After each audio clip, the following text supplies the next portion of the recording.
Alrighty, guys. Yes, it's back and better than ever. That is for sure.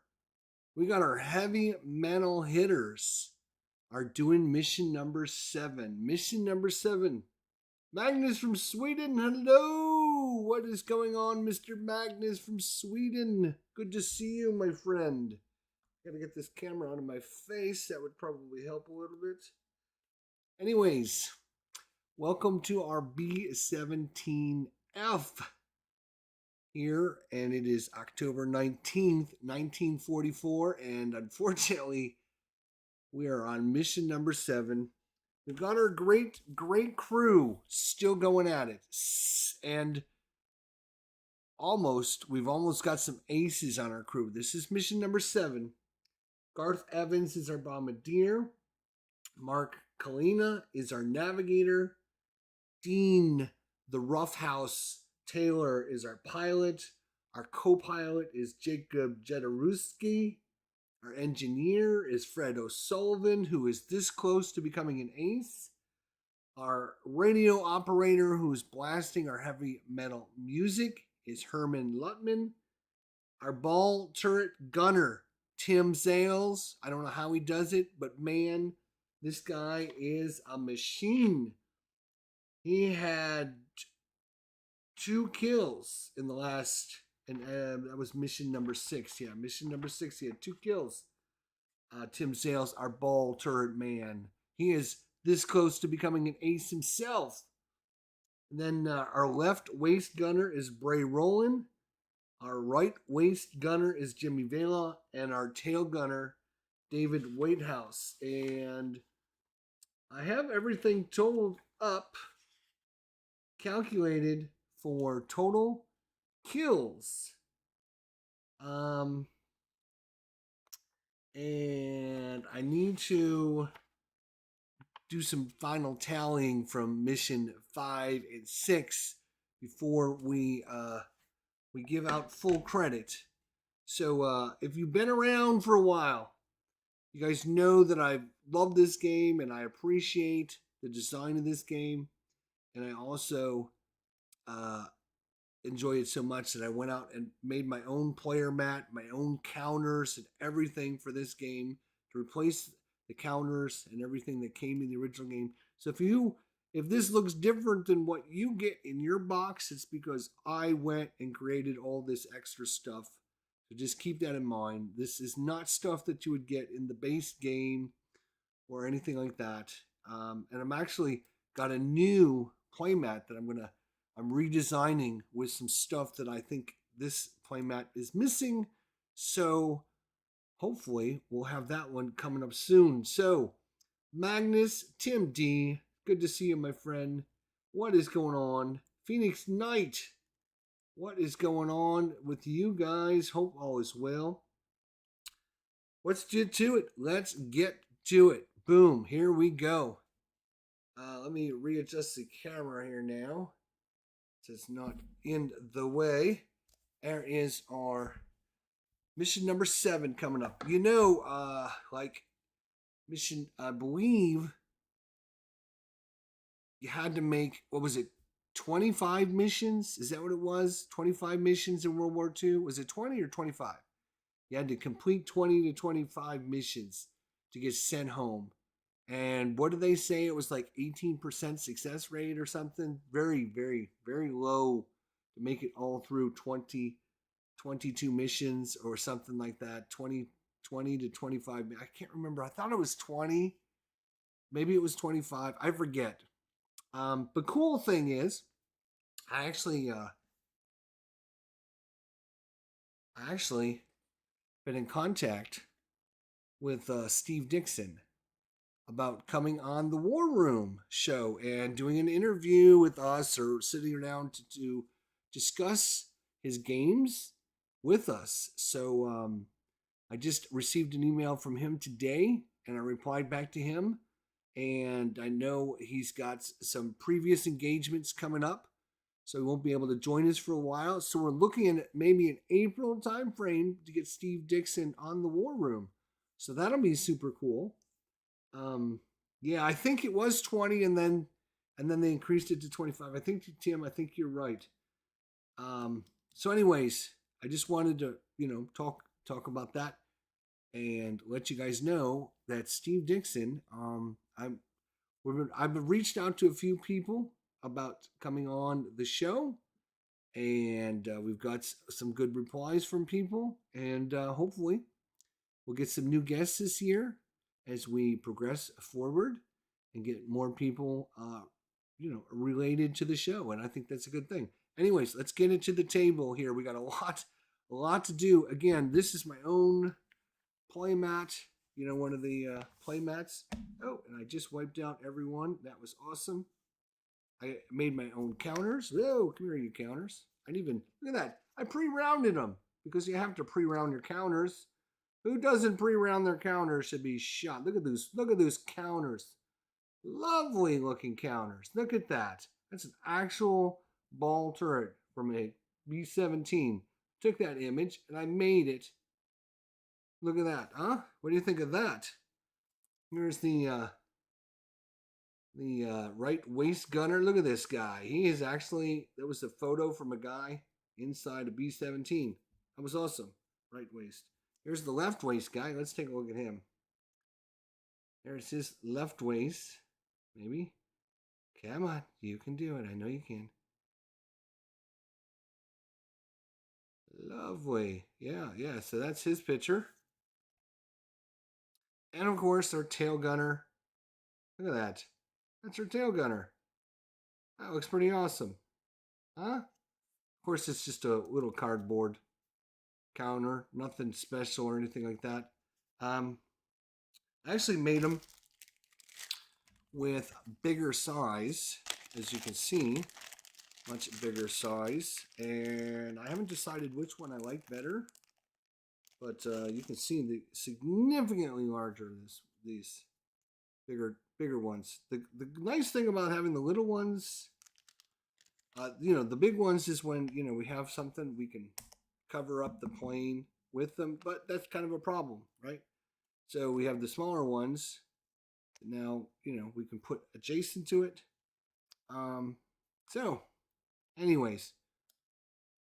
Let's get to our mission today, my friends. Let's find out just how easy and or difficult life is going to be for our pilots or our crew today, shall we? Shall we? All right. We don't need the rule books. We know how to play, so we're going to put that aside. We have our game tables, but more importantly, we have our charts. Here's our charts. So we're going to roll percentile dice. Again, we're going to be using a black and a white dice. So this is, oh, look at that. It would have been 0, 0 is actually 100, right? But let's roll it again. So this is a 69. Oh my gosh. We roll 100 and then we roll a 69. What is up with today's mission? Oh my God, this is crazy. Anyways, let's see where we're headed today. This is campaign number 1. This is the early years. This is the early 1944. This is October of 19th, 1944. So this is not late in the bombing. This is just after a couple months after D-Day, and the Americans have arrived in full force, and now they're starting their weekly bombing runs deep into Germany. So here we go. Let's find out what we're going to get for our mission today. 43. Lorient. Oh, we've already been here, my friends. Lorient. The U-boat pens. I remember this. You guys should remember this as well. The U-boat pens. What mission was that? What mission was our U-boat pens? That was one of the early ones. I know that. Was that our first mission? Was that the first mission? Let's see. No, it wasn't the first mission. It wasn't the second mission. And yes, I've kept all my sheets. It was the third mission. There we go. Third mission went to Lorient to go after the U-boats. And we were not on target today, so it's 0% bombing. So they're going to send us back out because we did not get success on those U-boat pens. So we're going back out after them once again. Out in Lorient, in England, is our base. And on this mission, Fred O'Sullivan lost power. Right? We lost power to his gun, and he had a half credit kill for an ME-210. And then Tim Sales, our ball turret gunner, had a ME-210 kill. And Jimmy Vela had a half an ME-210 kill. And then Bray Rowland have an FW-190. So we actually had 4 planes shot down. David Whitehouse also had a plane and a half. And Garth Evans actually ME-109. So we had like 5 planes shot down in this mission. Unfortunately, we were not successful with the bomb run. We have to do better today, boys. We got to do better today. Okay. So our base is in England. Target city is Lorient. And this is the U-boat pens. All right. Now, if you also have been around us, you know that we have our squadrons of planes that we fly out with. So we have to find out if we're in the high squadron or the low squadron and what plane number we are. Again, this is early before they started different matrix on how they were going to arrange their planes. So we're actually using the 1942 rules, which is 10.2 in your rule book, and Bomber Group Rule 10.4. So just keep that in mind if you're wondering what the hell I'm talking about. This is the optional rules for bomber placement. So we actually have to get rid of this book. We need our 10.4 tables, right? Where is that table now? That is a great question.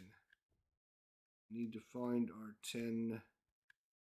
I think it's actually in the main rule book. No wonder I got the main rule book out. Right. So here we go. So we're going to roll a 10-sided die. We are looking to see. Here it is right here, 1942 bomber cell position. So we roll a 6-sided die first. 1 to 3 we're in the high cell, 4 to 6 we're in the low cell. So 2 we're in the high cell. So now we're going to roll a 10-sided dice to find out which is our plane number. Some of these positions are way worse. So we don't want anything too bad. No, we're going to roll 2d6. That's what we're rolling. Find out which is our bomber position. Now. Yes. Okay. Rolled an 8. So our bomber position number 5. So we're on the top. High squadron, bomber position number 5. So Fear Mirlier is over here on the end. They are what they consider tail end Charlie. That is the bad position. So if these guys get knocked out, we're going to be then considered tail end Charlie. That's not great. That is not great. But we are actually in this position. Mission number 7 is going to put us there. So this plane obviously isn't going out today. They've given the Tomco Tomahawk the day off. And now the heavy metal hitters are taking over position number 5. So we do have to keep track of what happens. The most important plane for us is this position right here. Because if this plane gets knocked out, we will then be tail end Charlie in the high squadron. Oof. We do not want that. We don't want that at all. All right. So that is done. We are plane number. We are high. Number 5. All right, so we are not lead. We are not tail end Charlie. So we don't have to worry about that. Phew, okay. Here we go. All right, so no, we're not ready to go yet. What am I thinking? We need to write down our Lorient. Lorient. L-R. All right. So if you guys remember, I'm gonna bring this up on our bring this up over here. Hang on a second, everybody. I'm gonna show you guys where we're at. Lorient sub pens. We want a maps. Maps.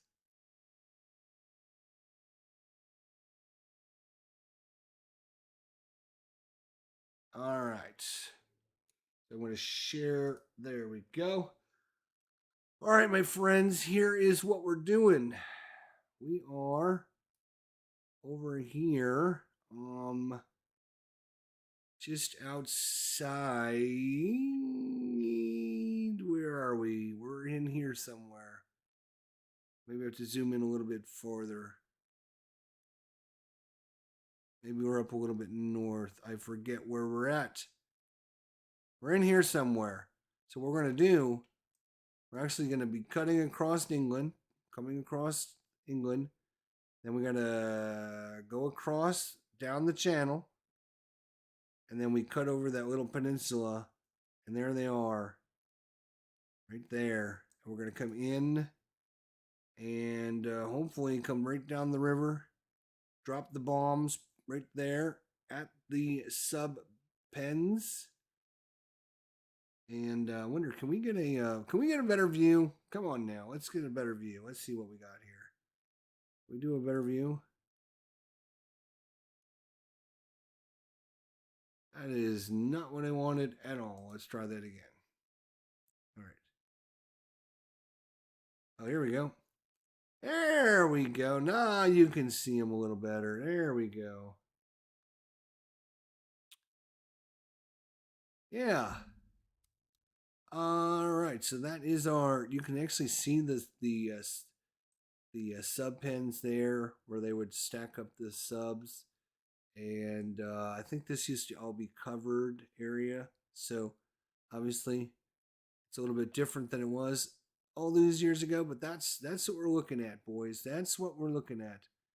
That's what we're coming across England.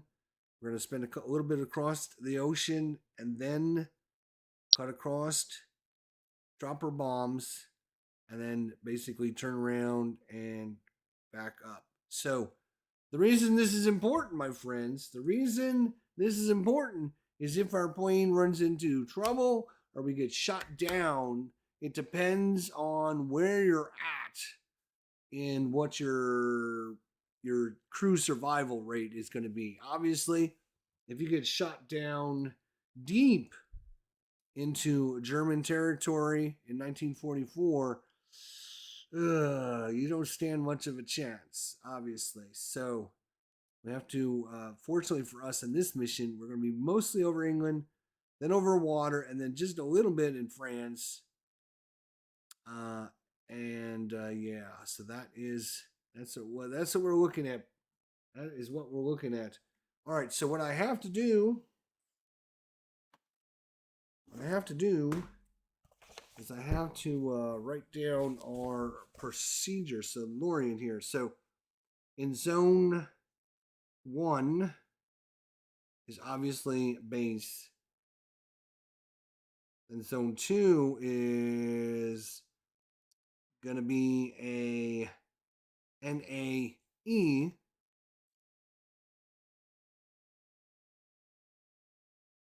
which means we're going to be over England. And then zone 3 is NA England. Zone 4 is NA in England. And so what this means is we don't need to roll to see if we're getting our bomber jumped by enemies because we're over England. And at this point in the war, I guess they don't have enough fighters to send over to England to try and shoot our bombers down, which is good. So we only need to check zone 5, which is going to be -2 and over water. So you can see we are a little bit, we've spent 3 zones over England. Now we're coming across the water. And the next zone, zone 6, will be a -1. And this will be over water. And the minuses are good because that means we have a less chance of running into enemies. Then we have zone 7, which is a -1 and over water. So we've spent 3 over England, and now we've spent several over the water. And finally, zone 8 is where we're going to start running into problems. Zone 8 is going to be -1 and F, which means we will be then over France. And then zone 9 will be our target location. It is also at -1 and France again. So this is a long trip. You can see in the book, there is not many locations that are going to be at least zone 9. There's a few that are farther, but not many. And some that are shorter, obviously quite a few that are shorter. This is a long trip. But fortunately for us, first 3 zones, well, first 4 zones, are our start zone and zone 2, 3, and 4 are all over England, so we don't have to worry about that. And everything is going to be a minus to our chance of running into enemies. So, we shall find out if that'll be good or not. We will find out if that will be good or not. What is going on, Eric? How do you like this game? I really like this game. I think it's great. But that goes for just about any game you play. It also considers how much time and effort you put into the game determines how much you like the game. I put a lot of time into this game. I have created a narrative and using actual subscribers and YouTubers and friends of the channel that are actually on the ship. And a lot of these people you will recognize: Tim Sales, Brady Rowland, Jimmy Vela, David Whitehouse, Fred O'Sullivan, Rough Swordsman, Herman Lutman. So, I mean, a lot of these should be familiar with you guys. So, and we're still looking for backups in case we need a replacement. So, Phoenix Knight and Eric and, anybody else that is interested, you can put your hat in the ring and volunteer in case we need a substitute. You can also join in on the fun. We've already had to send Tony from Tony's Board Life. He was our starting pilot, and he was injured. The first 3 missions he got injured, and the third time he got injured, they probably shipped him home. Well, no, we don't need anybody currently. We have our positions are all filled right currently. But that doesn't mean if somebody gets injured or get killed, we're going to need some replacements. So if you want to put your ring in the hatch, so to say, let me know, and or post on our Facebook group or whatever, and we will add you as a replacement. That's how our co-pilot came into being, Jacob. Jacob was a replacement, and Tony got sent home, so Ruff took over the pilot's seat, and Jacob took over the co-pilot seat. So we don't currently need anyone, but we're going to need someone if someone dies. Let's put it that way. All right, let's get to it. So now we have our locations. We do have our locations. And we are ready for takeoff. The engines are starting.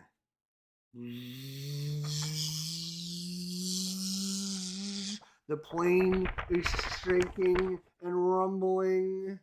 And you're like, oh shit, I am literally sitting 20 feet away from 20,000 tons of bombs. And the whole airplane is basically coming unglued right now in front of me. That's great. Yes, that's what you signed up for. Don't you remember? No, you don't remember that? I remember. Yeah, hello and good luck. Yes, I agree with that. All right, so here we go. We are, of course, we already rolled for our position in there. All right, so we gotta see if we can take off successfully. Rough is a little rough on the takeoffs, and that's no pun intended on that one. Rough is a little rough on the takeoffs.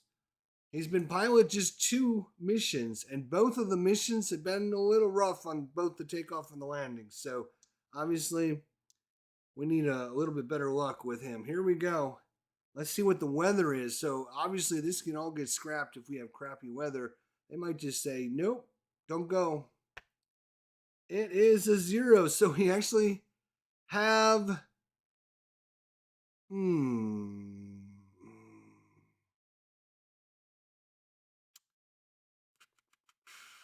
It is.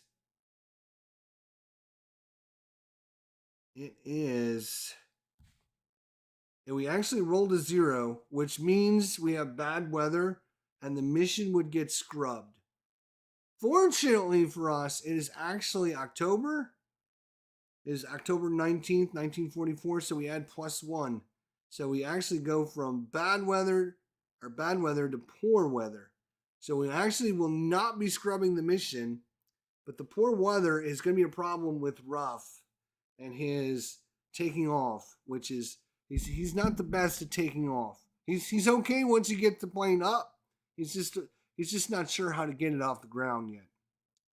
All right, so now we got to make sure our plane doesn't run into any problems. We rolled a 3.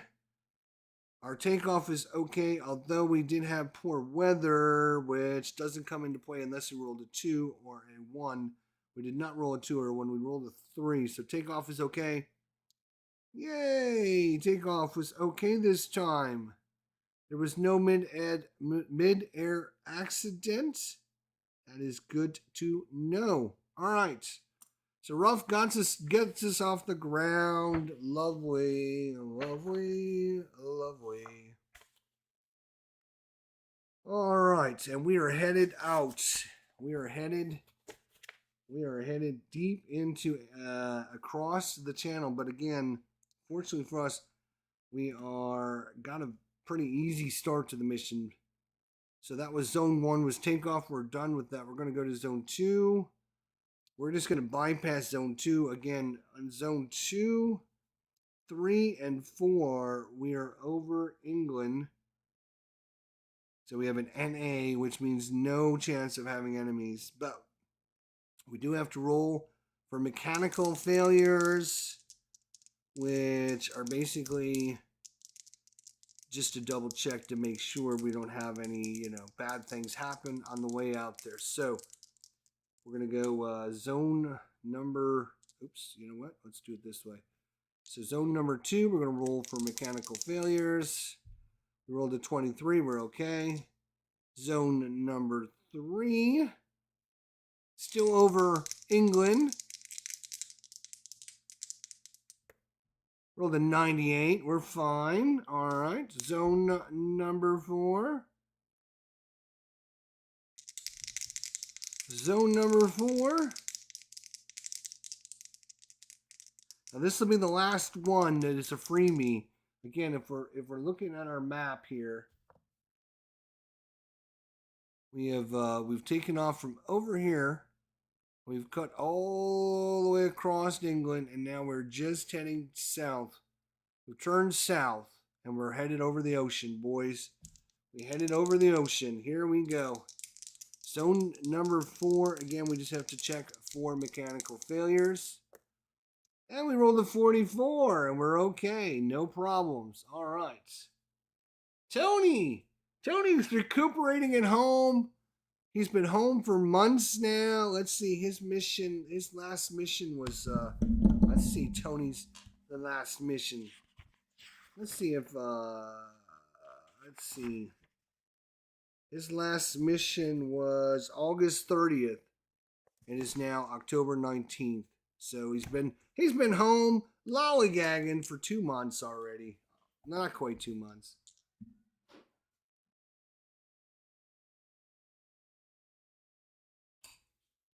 Thanks. So that's good for him. All right, so that is the end of the freebies. So we're in zone number 4. We're going to zone number 5 now. We're cutting across the channel. We have a chance, just a small chance, of running into bad guys, but there is a chance. So in zone 4, we do need to roll for the weather because the weather in the zone will determine how the next zone is, and that's more important, right? So in zone number 4, the weather is I can't remember. Is this a 10? I think that's a 10 actually. So we got 100% cloud cover. Oof. 100% cloud cover.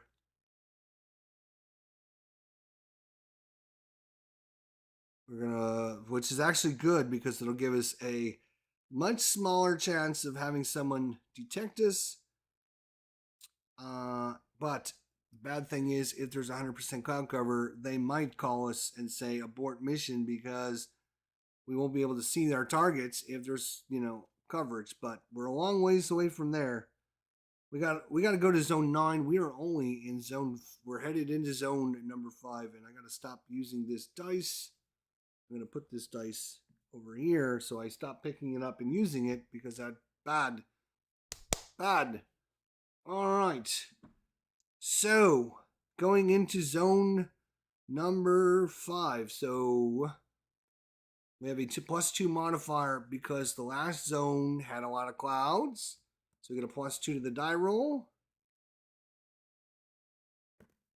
It's a 4 + 2 is a 6. So now we're at 50% cloud cover, which is actually good, which gives us a +1 modifier.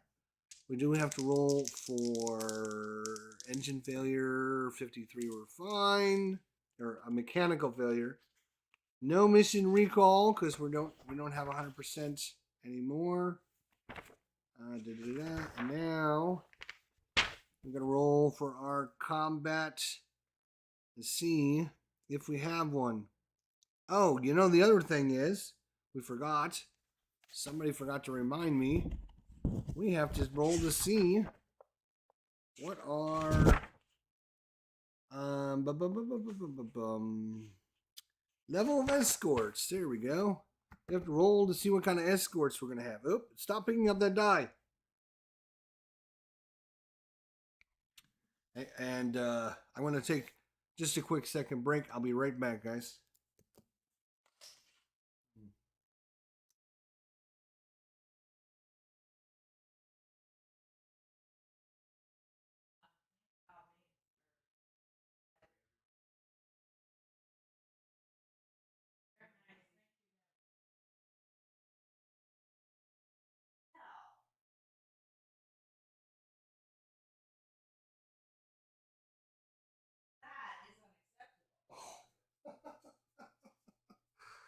Okay.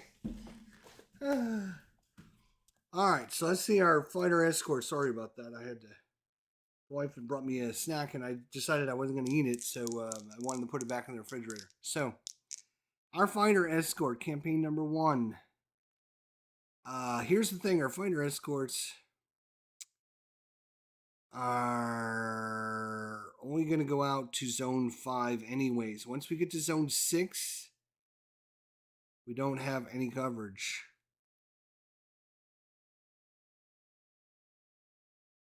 Huh. That's not good. But let's see what we do when we're in zone 2 to 5. And that is 5. So it would be fair coverage. Fair coverage. Okay. So, fighter escort. Oops. I need to get a few tokens out for your, so we can see things. We have fair coverage.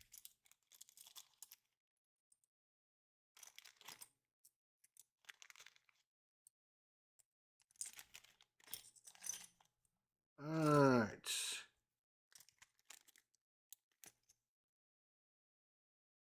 And we're at 50% cloud cover. Okay. All right. So now we can determine what our chances of running into enemies is going to be. And that is going to be 10-sided dice. We want to roll as low as possible. We get a -1 because of the cloud cover. We get a -1 because of our escorts. And we get a -2 because we're in the zone, and in the zone gives us a -2 because we're still over the water, we're over the channel. So it's a -4. So we're going to roll this. We're going to subtract 4. So chances are we're not going to have much problem unless we roll really, really high. Like that, which is bad. So 7 minus 4 is 3.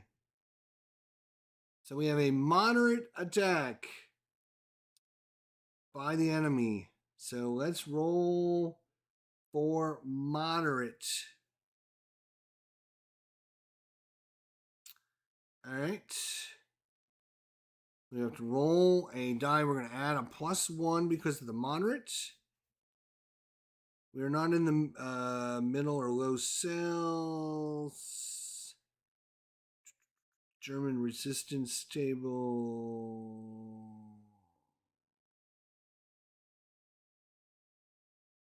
So we just have a +1 to the die roll.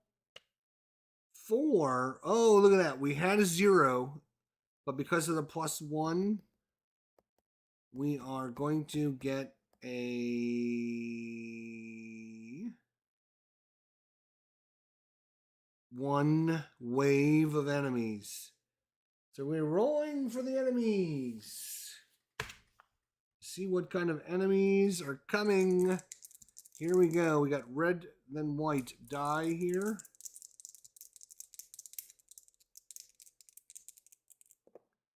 As a 53, we have a moderate resistance here. So we have 2 ME-109s.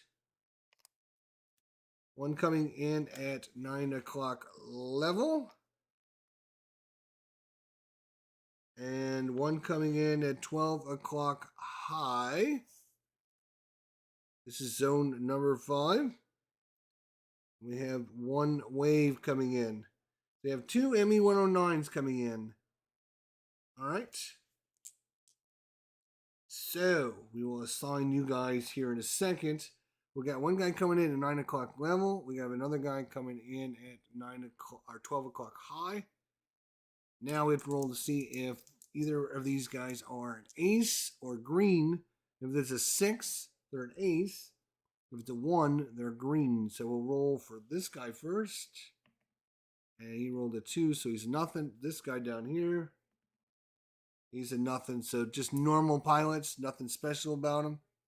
All right, now we can assign our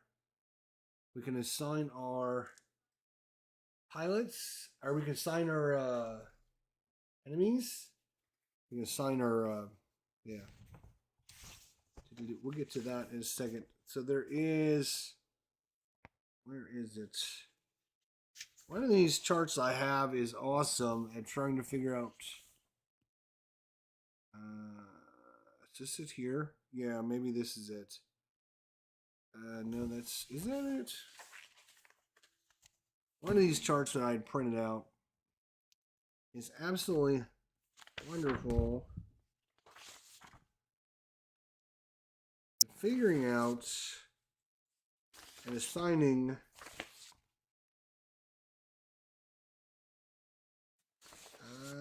nope, that doesn't. I have to find that sheet again because that was a sheet I was using all the time.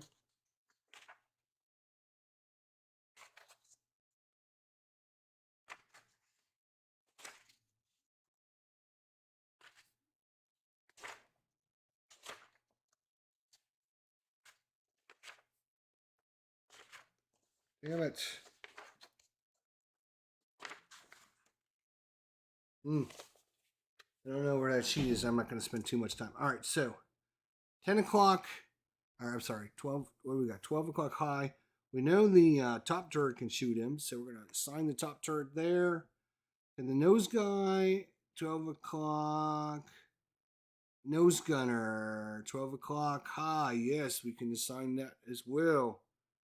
12 o'clock, let's see, what do we got? 9 o'clock level. So 9 o'clock is going to be the left waist guy. And probably the ball turret as well, right? Low and level, yep. So those two can get assigned to that. Tail gunner, nothing for him. The right waist can't do anything. The radio, no. So that's going to be our assignments. Those two are going to try and shoot that guy down. These two are going to shoot that guy down. All right. Here we go. I need my charts. Where are my charts? There they are. Okay, German that's offensive fire. Where is our offensive fire? Right, we need an 8 or higher. Right, 8 or higher. So we're gonna try and shoot this guy down first. We'll go this guy first. In fact, anytime I will use a little pawn here, that'll help us determine who we're talking about. There, you guys should be able to see that pawn now, okay? All right, so going after that guy first. So he is coming in at 12 o'clock high. That's probably a minus to hit him. Let's see. It's not considered a vertical dive, although it's 12 o'clock high.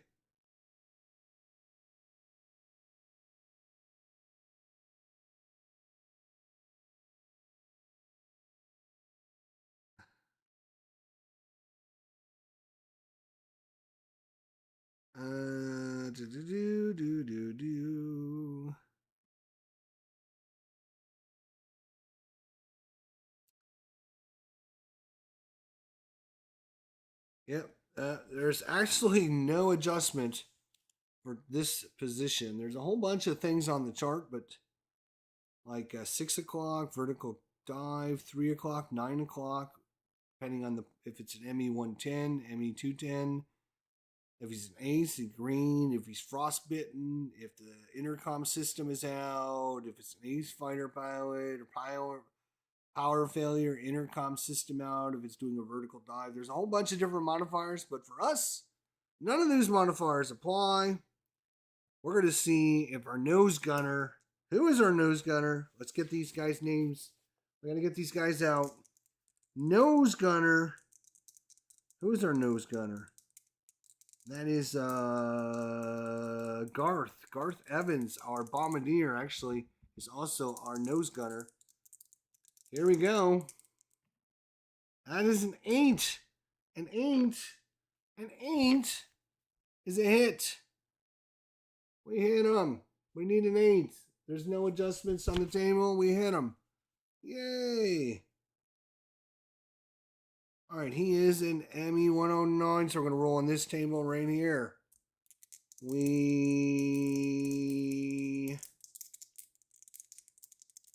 will roll on the table. See what we got. We got an 11. That is a destroy. Cha-ching. Booyah. Blown up. So that guy's dead. And the thing is, I do need to give our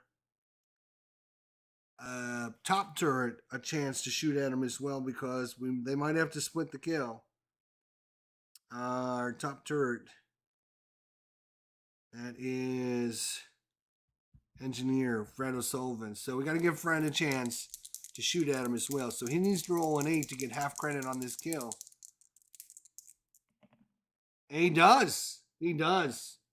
So ME 109. We're going to half credit to Fred. 1/2. And the top turret, which is and the nose gunner, which is Garth. That's ME 109. Give him 1/2 credit. So half credit for Fred and half to Garth Evans. And that might matter because we are this close several of getting ace status. So that's that guy shot out of the sky. Boom, gone. That is we have some lethal guys on our team. Lethal guys. All right, let's see if we can take this guy out. Left waist gunner. Left waist. Who is our left waist? Ray Rowland. Let's see if Ray can get a heal. Now, there is some modifiers. This guy's coming in at 9 o'clock. 9 o'clock gives us a +1 to our attack because they're coming in straight and level at this plane. So it's easier for us to hit them. So we get a +1 to our defensive fire. Blah, blah, blah, blah. Nothing there, nothing there, nothing there. So we just need to roll a 7 or higher. Let's see. Come on, baby. That's a miss. Now our ball turret. Tim Zales. Come on, Tim. 7. He gets a +1. That is an 8. That's a hit. That is a hit. And again, it's an ME 109. He can get full credit for this now. He needs to roll a 9 to kill it. Ooh, he rolls a 7. That's an FBOA, which the fighter is damaged and breaks off his attack. And he's going to take a -2 to his attack to hit us. So, fighter gets damaged and breaks off after this attack. And he gets a -2 to his attack. There is, where is it? There's little tokens for this. There we go. FBOA. We can put that on there. And it says -2 on it. All right, he's coming to hit us now. He is coming at 9 o'clock level. And he's rolling 8 or higher. 8 or higher to hit us. He has a -2 to his dice roll. He rolls a 5. -2 is 3. No hit. Then he breaks off and flies away. As, oh, you know what? I also forgot to do. Damn it. I'm out of practice, my friends. I am out of practice. I apologize. Our fighter escorts should have scared some of these guys, possibly scared some of these guys away before they would have attacked us. But we're not going to undo what we just did because it worked out okay in our favor. So next time I'll try and do better. But unfortunately, we're going into zone 6. And that's where our fighters say, we're going to go. Sorry. Good luck. See you later. Take care. Auf Wiedersehen. Well, they might not say Auf Wiedersehen. Maybe that would be kind of rude. Auf Wiedersehen. Auf Wiedersehen. Learn the German just in case. Whew. All right. We're going into zone 6. I did it again, didn't I? I'm gonna have to get another die. I'm gonna get a 20-sided dice. We're gonna need a bigger die anyways. We're going into zone 6 now. Zone 6. Zone 6. We came out of the 50% cloud cover.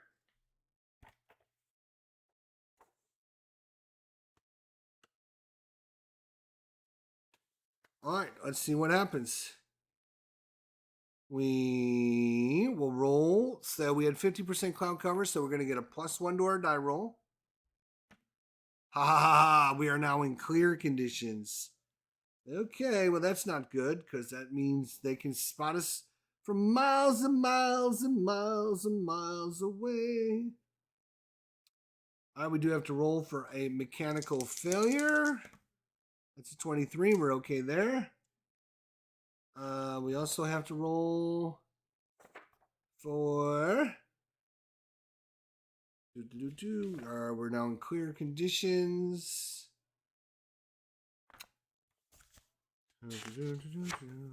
Mission recall, right. Contrails. That's the other thing we have to roll for. I knew there was 3 things. Contrails. So you know what contrails are? Those are the... Oh, you guys can't see anything. All you see is me. Why didn't somebody say something? You don't want to see me. Anyways, contrails are those big streaks of mist that come out of the plains when you're at certain altitudes, and it's water condensation, and the enemy can see this at miles and miles away, and they know they can see them, so they know there's planes there. So contrails are bad. We don't want contrails. So we're gonna try and not have contrails. Contrails are 1 to 3, so we want to roll at least a 4. No, of course not. We have contrails. Yes, we have contrails. That kind of sucks. Let's see what kind of Germans are showing up to our party. We have no fighter escort anymore. We have clear conditions. We have contrails. This is going to get real ugly. Ugh. Yuck.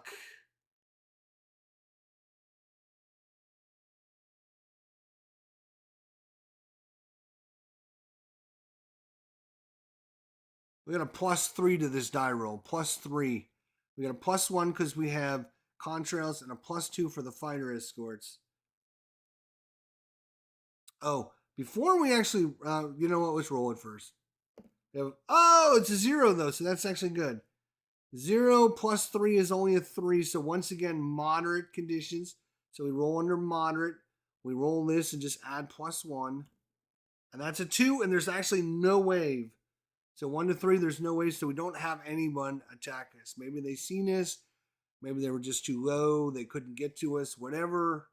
I'm not sure. But one thing we do need to see is from the last attack, just because our plane made it through fine doesn't mean any of the other planes didn't make it fine.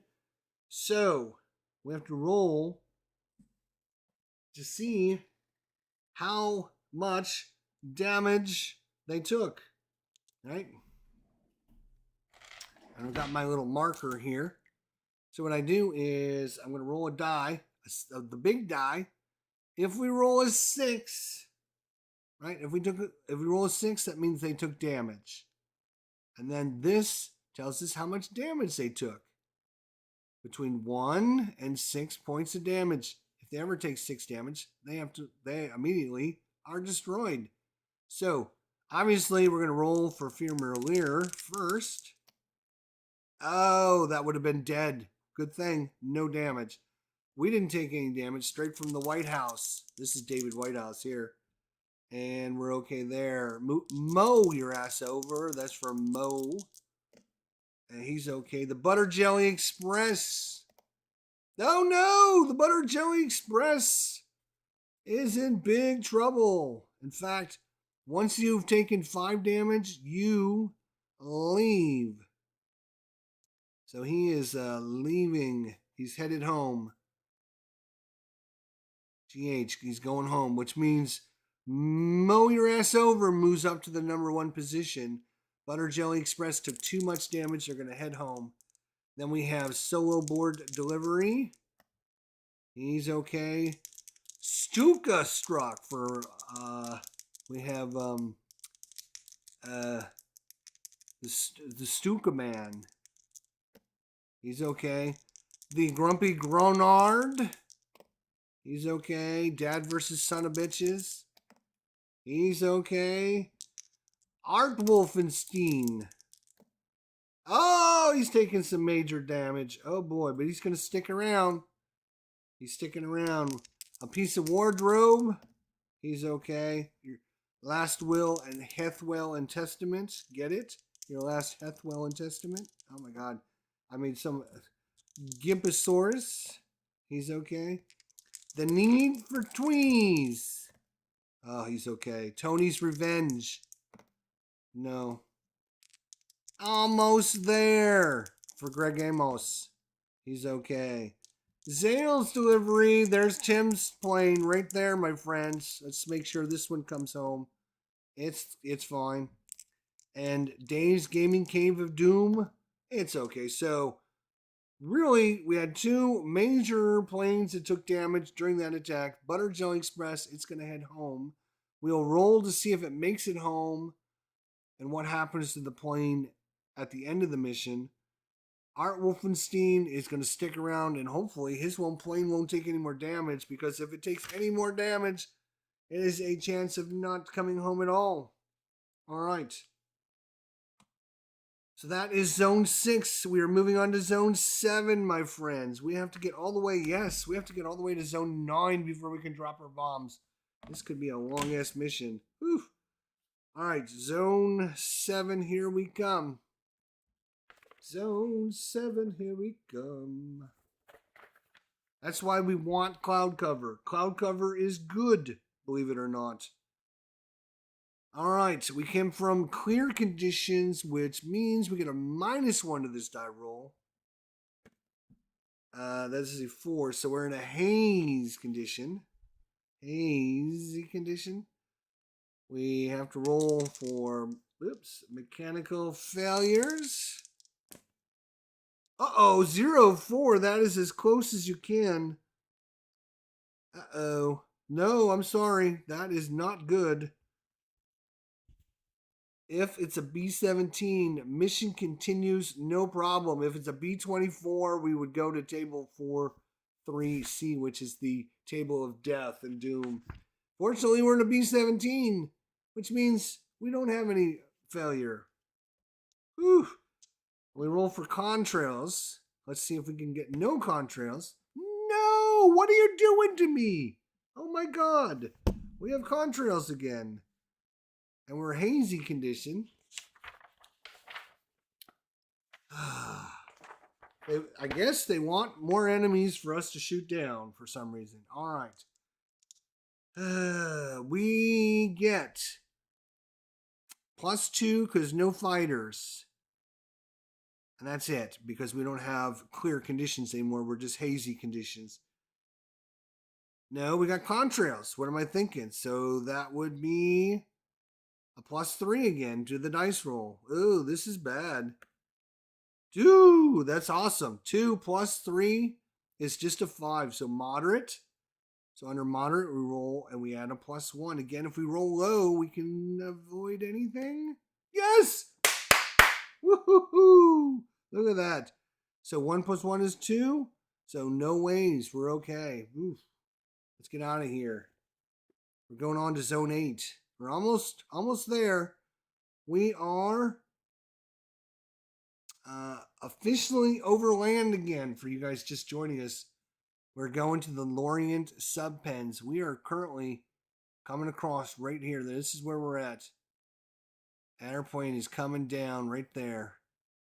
So, let's see if we can survive another round. Zone 8. Oh, right, I forgot. We're in minus. I should have been subtracting. We're at -1 for our contact level. Right, I got to remember that. That's why I need that here. I need a little counter or something on our board. All right. Well, let's start back at the beginning here. We got hazy conditions. So, no modifiers. So we just roll straight up. 5. So we stay hazy. We will roll for mechanical failures again. 71, no problem.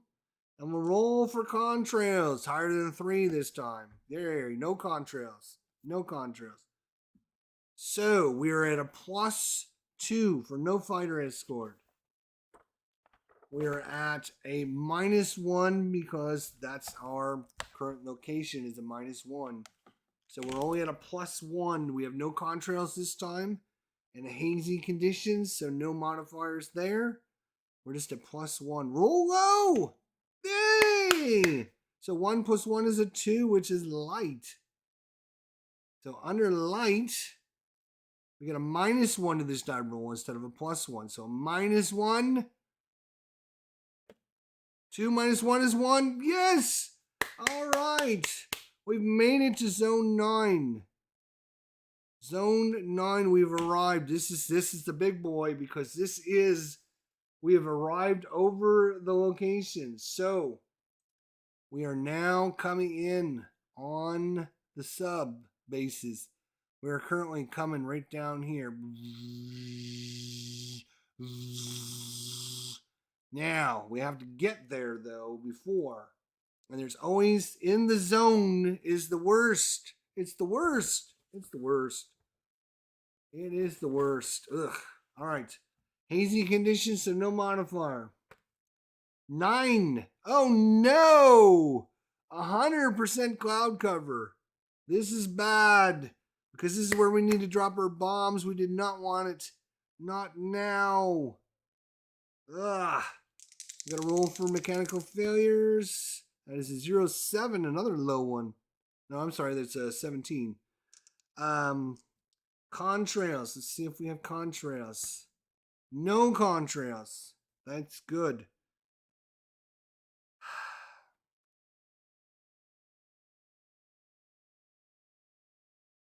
All right.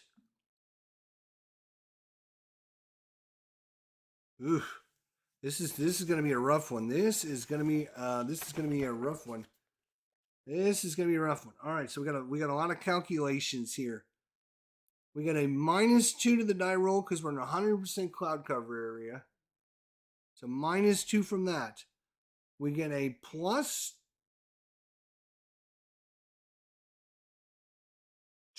because we have no fighter escorts. So that cancels out. We're at 0. Then we're at a -1 for our location. We're in zone 9, -1. All right. And then this is the target location. I think there's a modifier for that. Oh, that's on the next die roll. Okay. So you get a -2, a +2, and we have no contrails. We have a -1 to our die roll, actually. So -1. Ooh, 7 minus is moderate. Okay, moderate. The moderate attack gives us a +1 and another +1 because we're at the target zone. So we're at a +2 to this die roll. 7. So we're only going to get one wave. We're only going to get one wave. Let's see what we get.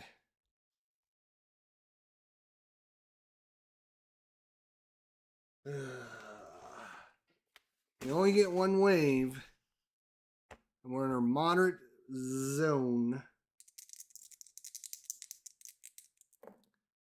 33.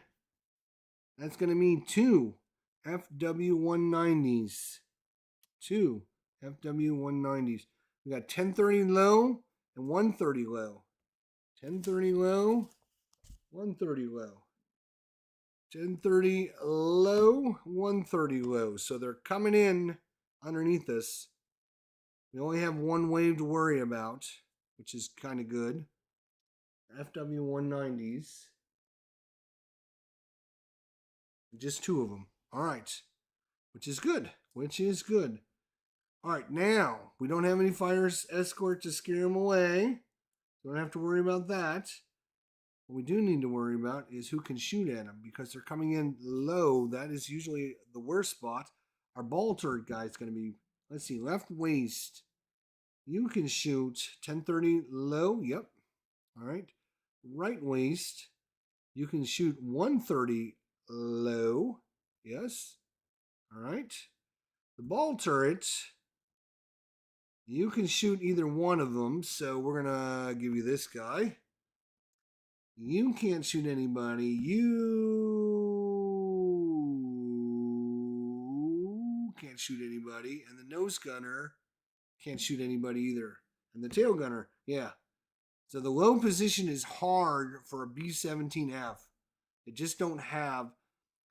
The picture here shows a gun sticking out this way and a gun sticking out that way. That's not the way our plane was designed, actually. We only have 3 guys shooting. Let's hope they don't stink. Let's hope they don't stinky.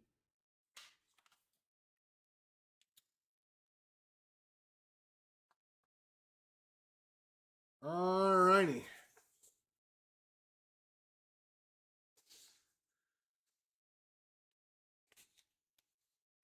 Mm-hmm.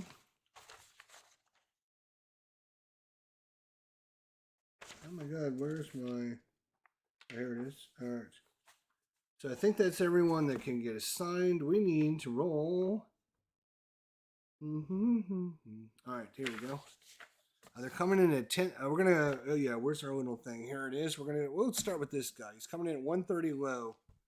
130 low, you say? I don't think. Here's 130 position. So -1. No, that's for the tail gunner. If he's passing shot. 3 o'clock, 9 o'clock. No.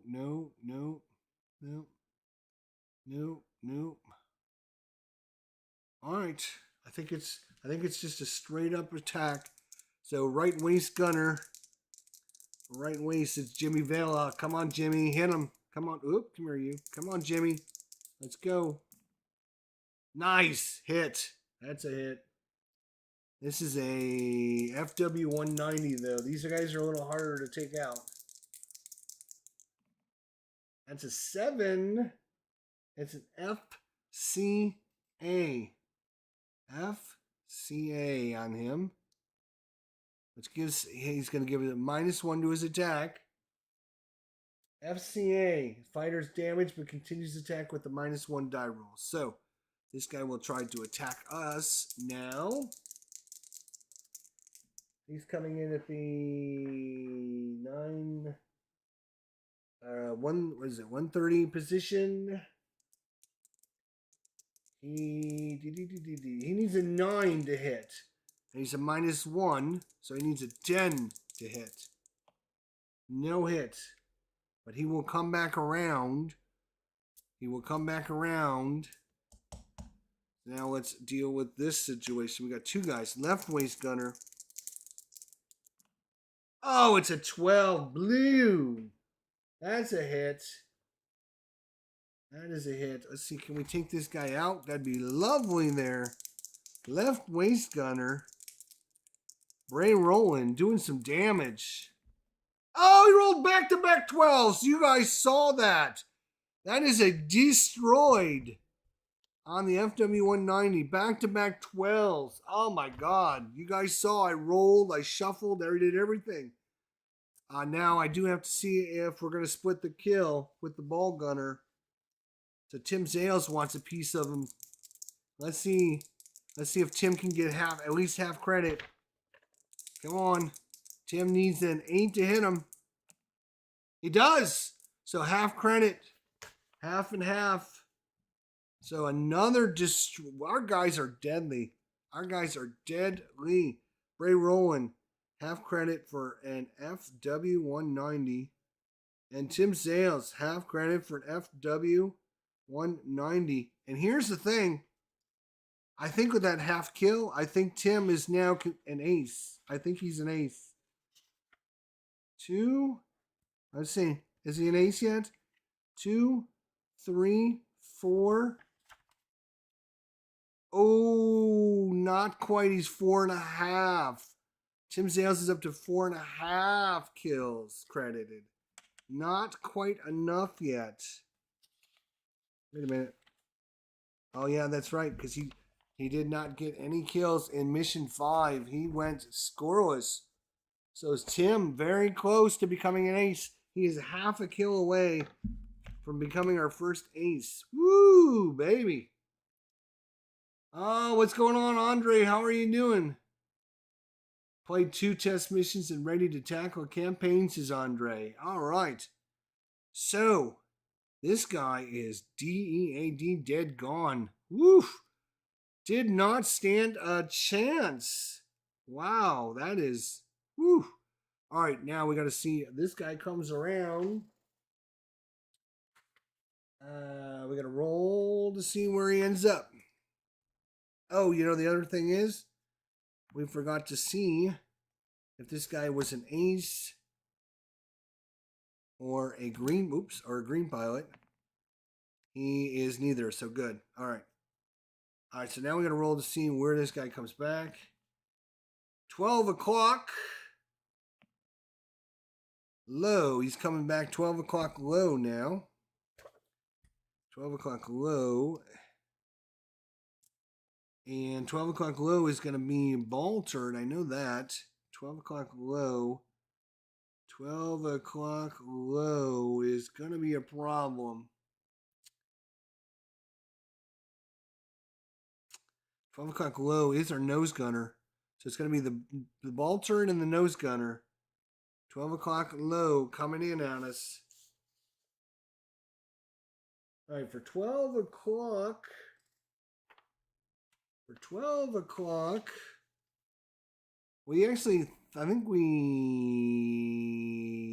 get a bonus or a penalty for 12 o'clock. What is it? Hmm.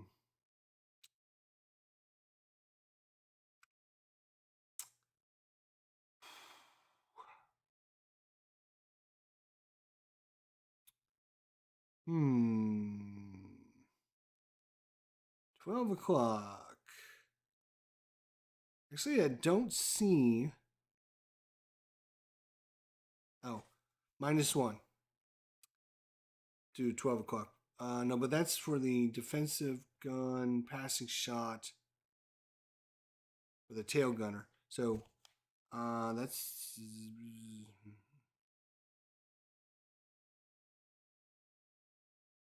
All right. Well, let's see if we get a hit. 12 o'clock low. Ball turret. Ball turret, Tim. 5. Not good enough. Nose gunner, Garth. Oh my god, another 12. Are you kidding me? That is another hit. And only a 3, though. It's not great. FCA.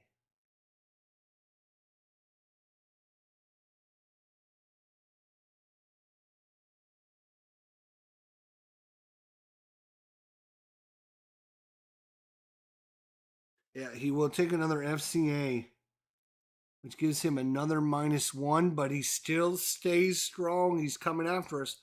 He will try to attack us. Oh, that's a problem. That's a problem. Even with his -2, I think that's going to be a hit. He's coming at 12 o'clock, and that will be a hit. He rolled an 11. -2 is a 9. That's exactly what he needed, was a 9. So he's going to hit us. That's kind of problematic. Let's find out what kind of damage he's going to do. So, unfortunately, we've got our bombs still ready to go.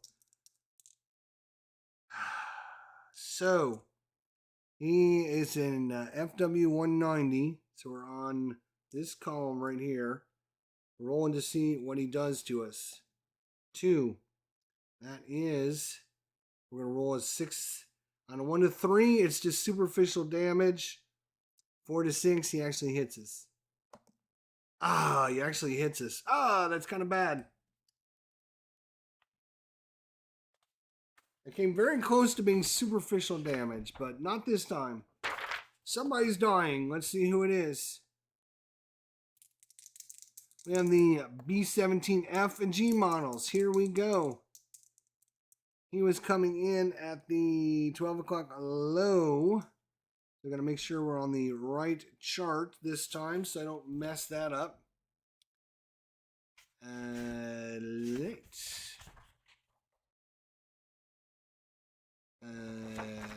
12 o'clock. Oh, this is the 12 o'clock column.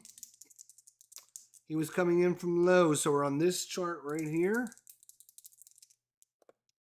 And that is a 4. This is the waist compartment. Oh boy. Oh boy. A waist compartment has been hit. And now we have to find out what happens to our poor waist guys. Remember how I said earlier we needed some replacements? Well, now's your chance to suck it up, boys and girls, and join in on the fun. Our waist, let's see what happens. That is an 11. Uh-oh. Suit heaters. Our suit heaters. So we're going to roll a d6. On a 1 to 3, it's the left waist gunner. 4 to 6, it's the right waist gunner. So that is a 6. Right waist gunner heat is out. So we need to check rule 512 for frostbite because the heater just got knocked out.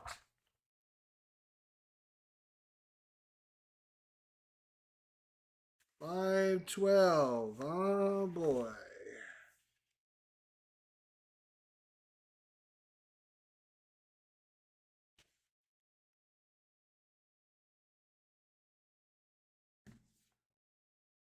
Which might be in this book. You know what? Maybe it's in the rule. Maybe it's in the actual rules. Let's see. Shall we look at the situation and see how cold can we make it inside the bomber? It's section 512. All right, here we go. Heat out and frostbite. The bombers normally flew at 20,000 feet where air temperatures dropped well below freezing. Crew members wore electronically heated suits that plugged in the bomber's electrical system to ward off the cold. Damage to the bomber or the system malfunction could cause the crew member's seat heater to fail. To keep the crew member from being injured from frostbite, the bomber can descend below 10,000 feet where the air is warmer.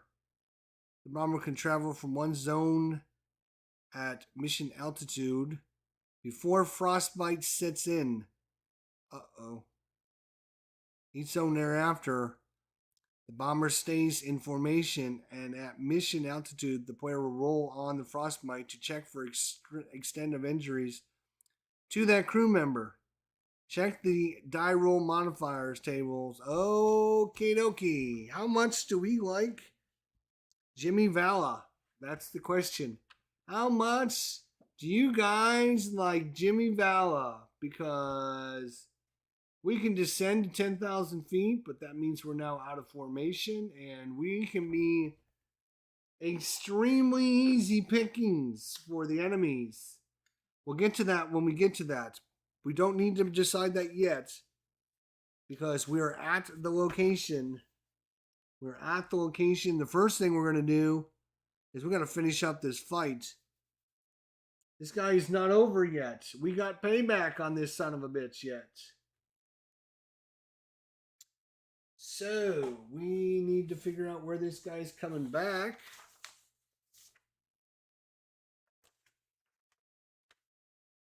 All right. He's coming back. 9 o'clock. Level. 9 o'clock level is where he's coming back. 9 o'clock level. Which means 9 o'clock is going to be our left waist gunner and our ball turret. And 9 o'clock is level actually is top turret as well. So we got 3 guys shooting at him. 3 guys all we have to do is nip them because 1 FCA is okay. 2 FCAs are okay, but once you get to 3, that's it. They're done. They're done. I believe they're done, right? What's it called?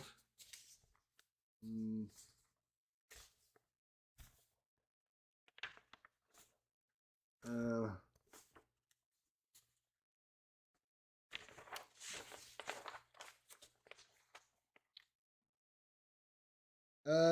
FCA, right.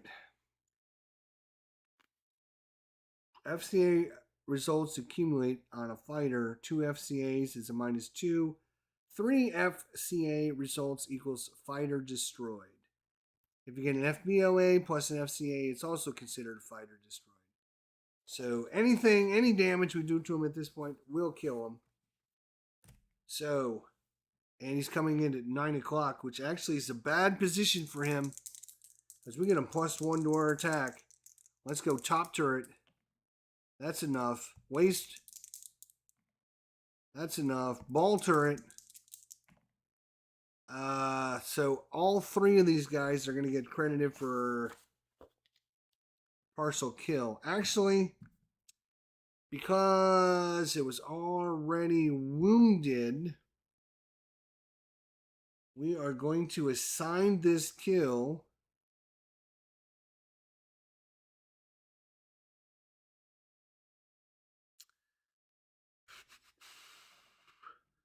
we're going to give half credit to FW190 to Fred O'Sullivan. We're going to give half credit to the waist gunner Bray Rowland. This is a FW190. FW190. All right, so we're going to give a split it between Fred and Bray again. The ball turret man, Tim Zales, is going to not take credit this time. Even though he would love to take credit, he is not going to. Top turret. Here we go. Left waist, ball turret. All right. So that is our 1 attack. Now, okay. Here we go, boys. Here we go. We're in the location. Unfortunately, we have to try and find the target. Well, first before that, we have flak fire. Right. Oh, yeah. Oh, and before that, we have to see how everyone else in our formation did. Ugh. All right, Fear Mirlier. He's okay. We didn't end up too good to this time. Straight from the White House. Okay, straight from the mow your ass over. Our leader. Uh-oh. Holy cow. Mow your ass over. He is headed home. He's going home. We'll have to roll to see what happens to him, which means solo board delivery is now our squadron leader. Woof. Let's assuming he's not dead. Actually, he's okay. Stuka Struck. He's okay. Grumpy Gronard. And Dad versus Son of Bitches. Okay, so that's so. Lead, you don't want to be in the lead. As you can see, when you're the lead plane, they want to pick on you the most. And it's just randomly unbelievable that we would roll that. But yeah, normally you would, if you were the lead plane, you were going to be in more trouble. Tail and Charlie as well. Art Wolfenstein, we do not need him taking any damage. Okay. A piece of wardrobe is okay. Your last Hethwell and Testament's okay. Gimpasaurus is fine. Then obviously they're not even attacking the lower. The Need for Tweez is okay. Tony's Revenge is fine. Amos there is good. Zale's Delivery is fine. Good thing too, because that was almost it. And Dave's Gaming Came of Doom is fine. Look at that. These guys haven't been touched except for Wolf. All right. So that, he's headed home. He's headed home. We'll find out what happens to them at the end of the mission. But before that, it's now time to find out what happens to us as we head into the...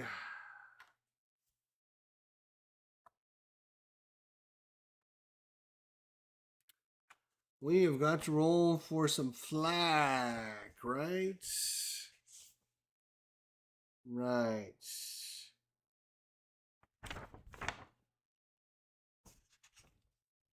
Alright. And here is the frostbite. Frostbite. We'll get to that table here. Alright, here we are. Target zone. Here we go. So, target zone. We have a +2 to the die roll because we're in 100% cloud cover. I forgot to move that, but we are in 100% cloud cover. So, we got a +2 to this die roll. We would like to roll low.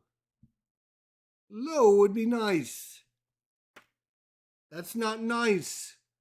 So, 5 + 2 is 7. That means our target is completely obstructive. So we apply a -2 die roll to our 6+2 table and a -1 die roll on the 6+6 table. Both are cumulative with any other modifiers. Blah, blah, blah, blah, blah. So, flak won't be hitting us. Mostly. So, we get a 6-sider. We're subtracting 2 from the die roll. That is a 2. We have light flak. Light flak. Which means we'll only take a hit on a 2 or a 12. A 2 or a 12. We're okay. So we don't take any flak attacks.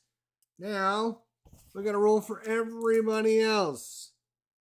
Fear Mirror is okay.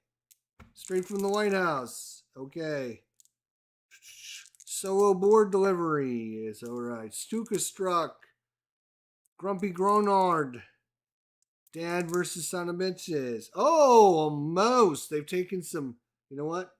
They've taken some damage. I'm going to mark off one spot. Wolfenstein. Oh, they're going to lose this spot, and they're going to have to head home.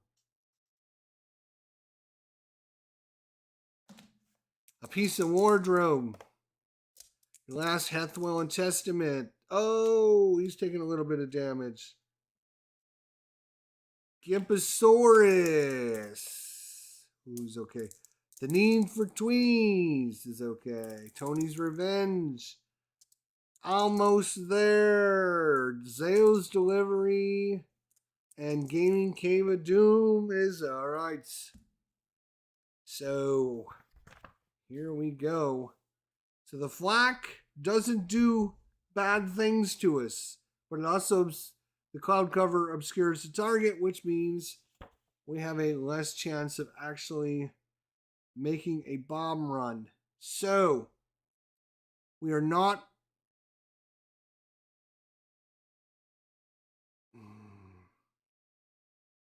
All right.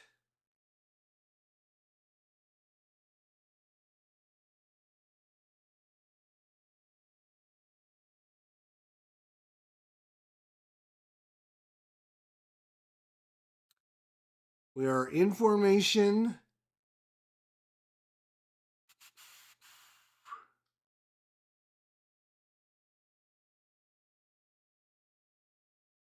We've got more than 5 missions. Bombardier hasn't been killed, or Navigator hasn't been killed. Target visibility is completely obscured. We have a -1 to the die roll. We have a -1. We need to be on target. So we need at least a 3. We have a -1, which means we need to roll at least a 4 to be on target. All right, we got to roll 10 minus 1 is 9, which is okay. So we were on target, even though it was mostly obscured.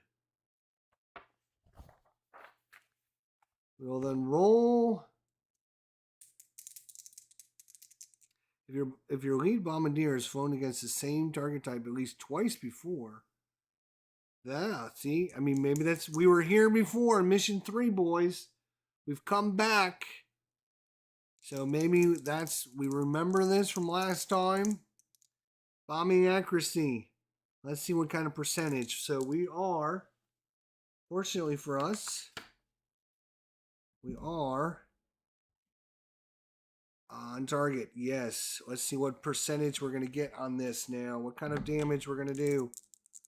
We want either really, really low or really, really high. Doesn't matter. We are on target.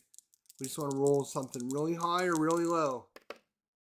That is right in the middle. That is 20% damage. Not great. You know what this means, boys? They're going to send us back again. They're going to send us back again. You know it. You know it. Now, we also have...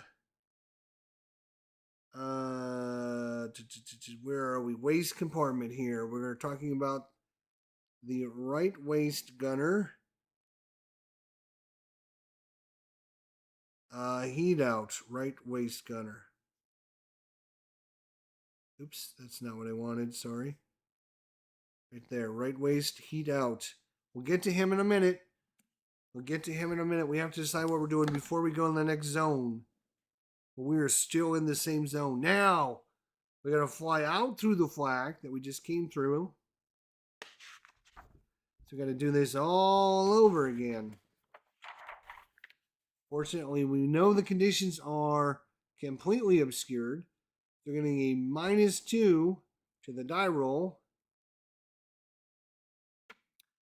And that's going to give us a 1, which means no flak. They don't see us on the way out, which is good. So nobody's going to take any damage. Nobody's going to take... that was a rough ride for 20%, says Andre. You are spot on, my friend. This has been brutal for 20% damage. But, whew, you don't know it, right? You just don't know. All right, but we're not taking any flak attack on the way out, but we do have to possibly take a fighter attack as we're headed out of the zone. Let's see if the German fighters decide to show up this time again. So, fortunately for us, we are at +2 because we have no escorts. -2 because of the 100% coverage. We have no contrails, right? No contrails. 100% cloud cover. And we're in a -1 zone. So you get a -1 to this die roll. That is a 2, which means it's light, which means you get a -1 to see how many waves show up. That is a 0, and that is going to be nothing. So that is it. The zone 9, we are now heading back from zone 9. We're headed home, boys. We're headed home. Whew. All right, so now we have to decide how much do we like Jimmy Vela, because we can do one of two things. We can either drop out of formation and drop down to 10,000 feet, which means we will be by ourselves for the rest of the trip home as the other planes leave us. We've already sent the Butter Jelly Express is already headed home, and Motor S Over's headed home, and Art Wolfenstein is headed home. So those planes have already headed home. Now we have to decide. We can either risk it, tell him, buck it up, suck it up, Buttercup, and just, if he has frostbite, you just roll on the table and hope it doesn't get too bad and kill him. I mean, frostbite is probably going to knock him out of the war. But what do? Do you risk? Do you risk? Do you risk sending your buddy home in a bag? Let's look at it. Here's the chart. So the location of frostbite. So every time we do this, every zone, we're gonna have to roll. And 1, 2, or 3, there's no frostbite. 4, 5, or 6, there's frostbite. Or 4 or 5, there's frostbite. 6, there's severe frostbite. And we're going to roll on this chart that tells us if it's his whatever. If it's his ears.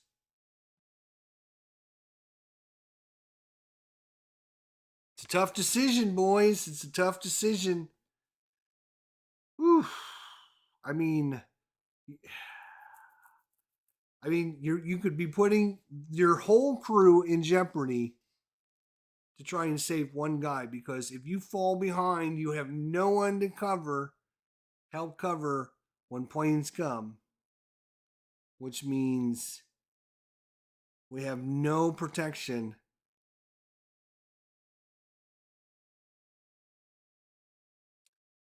Here's what we're going to do. I've made an executive decision for you guys. We're going to start, and we're going to hope we can roll some 1, 2s, and 3s, right? Because if we can get to say we're going into zone 8, if we can get 8, 7, and 6, which are the 8, 7, and 6, then we're back over the water, and then it's a -2 to get into zone 5, and then NA, NA, NA. So really, we only have 1, 2, 3, 4 zones to go to roll on. 8, 7, 6, and 5. And then in zone 4, we can just drop out of formation because we have no chance of running into enemies in zone 4, 3, 2, and 1. Because we're back over England, boys. We're back over England. So here's what I'm thinking, right? We'll just hope as we head, get out of there, as we head back north. And if we run into a situation where he starts taking frostbite damage, then we'll reevaluate it. All right? So, zone 8. We're going into zone 8. Boom. Here we go. We're going to stay in formation and hope. All right? So, here we go. We're going to roll a d6.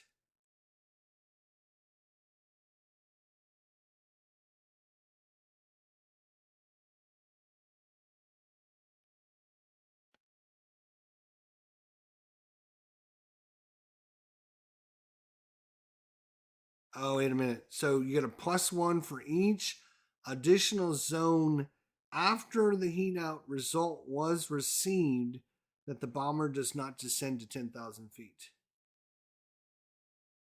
There is no die roll modifier in the zone immediately following the heat out result. So we had the heat out result in zone 9. So there's no die roll modifier going into zone 8. There'll be a +1 and going into 7. There'll be a +2 going into 6. There'll be a +3 going into 5. So going into zone 8, we're just going to roll it straight up. Oh, of course. Of course. Of course. Of course. Of course. Of course, Jimmy. Jimmy is not going to be long for this world, as he does not like the cold at all.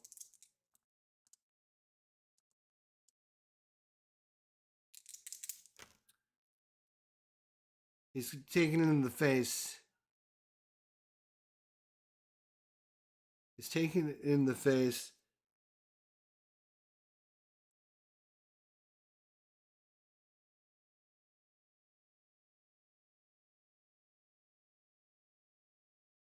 So anybody that's been frostbitten on a 1, 2, or 3, they cannot fly the next mission. So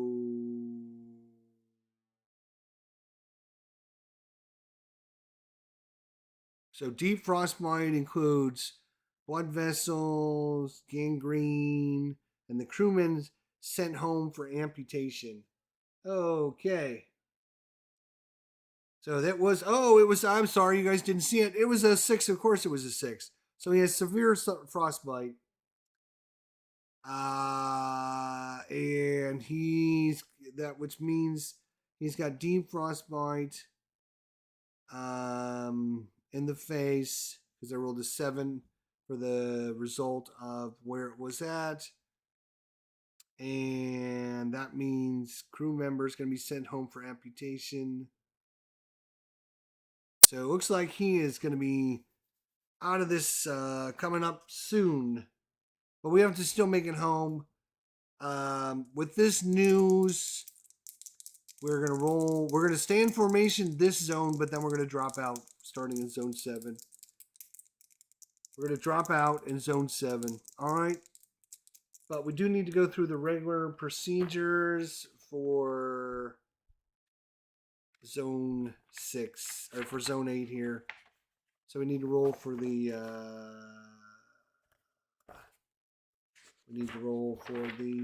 weather conditions. That is a 50% cloud cover.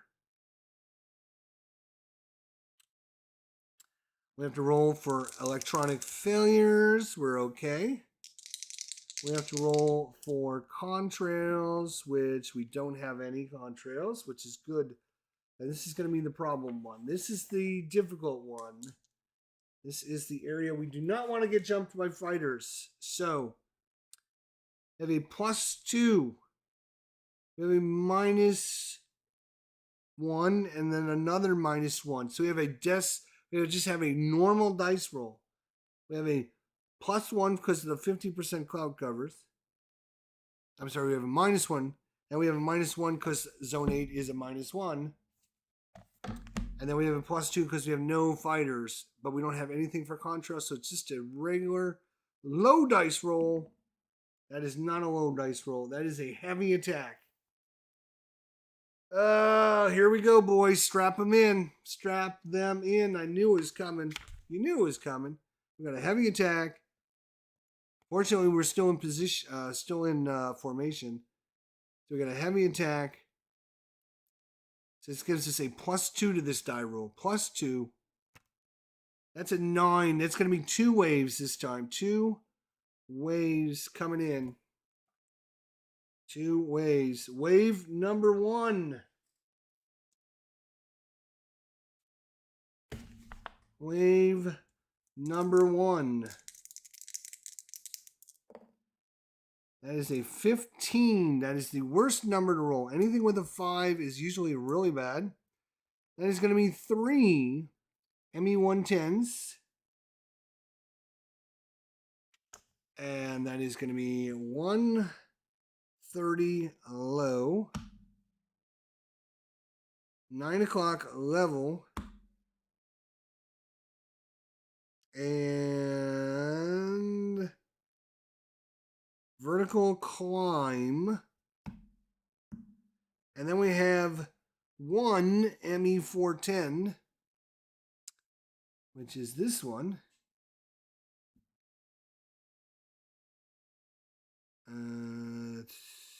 Which is coming up at 6 o'clock level.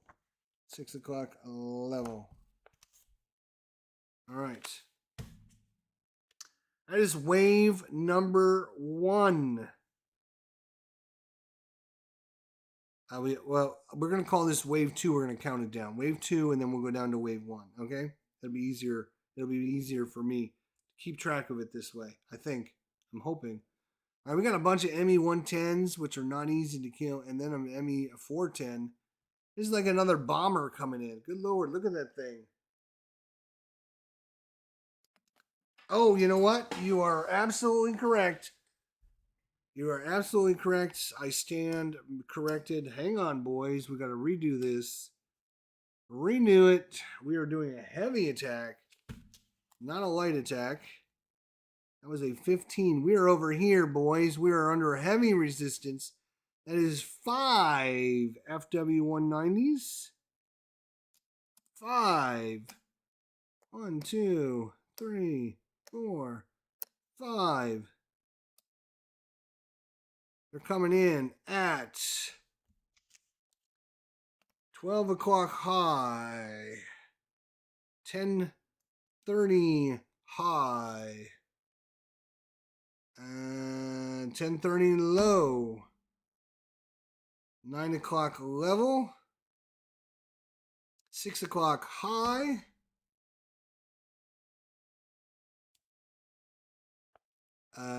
wait a minute, that is crazy. 12 o'clock high, 10:30 level. Oops, hang on a second. 10:30 level. 10:30 level, 9 o'clock level, 6 o'clock high, and a vertical dive. We got one coming in. Vertical dive. These are really dangerous. Fortunately, we've dropped our bombs now. Now, we have to roll if any of these guys are green or aces. So we'll start with this guy right there. He's okay. Nothing. This guy. He's okay. What about this guy? Okay. What about this guy? Okay. And he's an ace. He is an ace.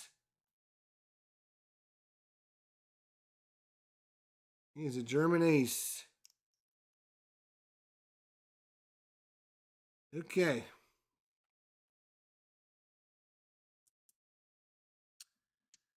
Here we go. Strap in, boys. Strap in. All right. Top turret is going to go after the guy that's vertical diving. The nose gunner will go after the 12 o'clock guy. The radio turret can go 6 o'clock high. So he's going there. Left waist. He's going to go after the 9 o'clock. This guy's got frostbite, so I think he is done. He won't be able to do anything. And the ball turret, I don't think he can actually shoot anything. Maybe? Anything coming in low? 10:30. No. 6, no. I don't think the ball turret can actually shoot anything. You can only shoot things that are level and low. Wait a minute. 9 o'clock level. Can you do that? You can. Okay, you can do 9 o'clock level. All right. So there is our assignments. Unfortunately, we got nobody shooting at the 10:30 level guy.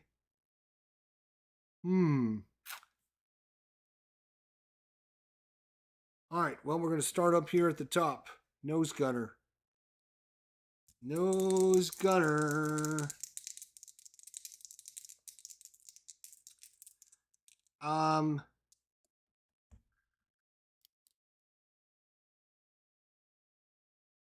Yep. Here we go. Nose gunner. 9. That'll be a hit.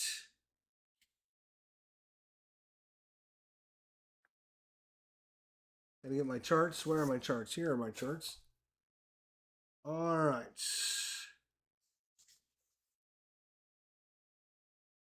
That was a... All right. That was a hit. This is an FW190, which is right here. 4. That's an FCA. Yeah, we need better than that, boys. We need much better than that. All right, top turret. Ooh, another hit.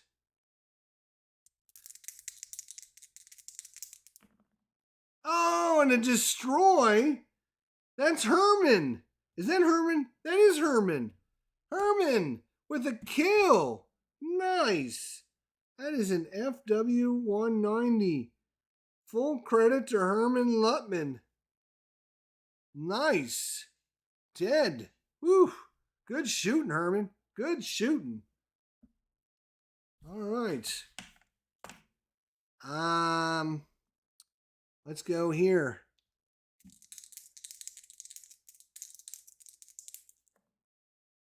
8. He is coming in at 6 o'clock high. That's a hit.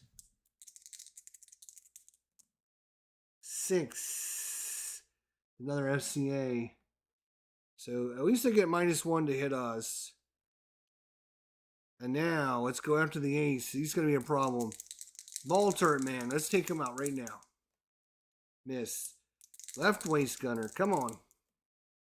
9 -1 is 8. This is the 9 o'clock level position. That is going to be a hit. Let's see if we can kill him. 9. That's an FBOA. That is nice. We need that. FOBA. Let's give him a -2. He's a +1 because of the ace. All right. Now it's their turn to do some damage to us. This is not going to be fun now. All right. Let's go 12 o'clock. He needs a 9 to hit us. He's a -1, so he needs a 10. He hit us with an 11. Wow, brutal.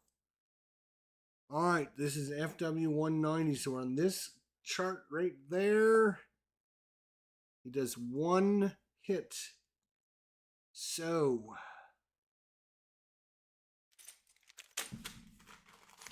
I'm going to roll for all the hits, and then we'll figure out what kind of hits they do afterwards. So he's hit us. If they hit us, I'm going to put a purple chip. If they hit us twice, I'm going to put 2 purple chips. So we know this guy hit us. Next, we're checking this guy.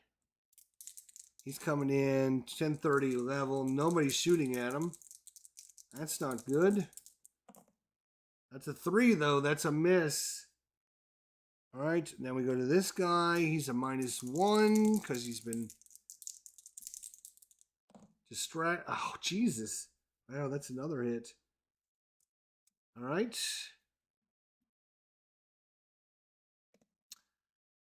And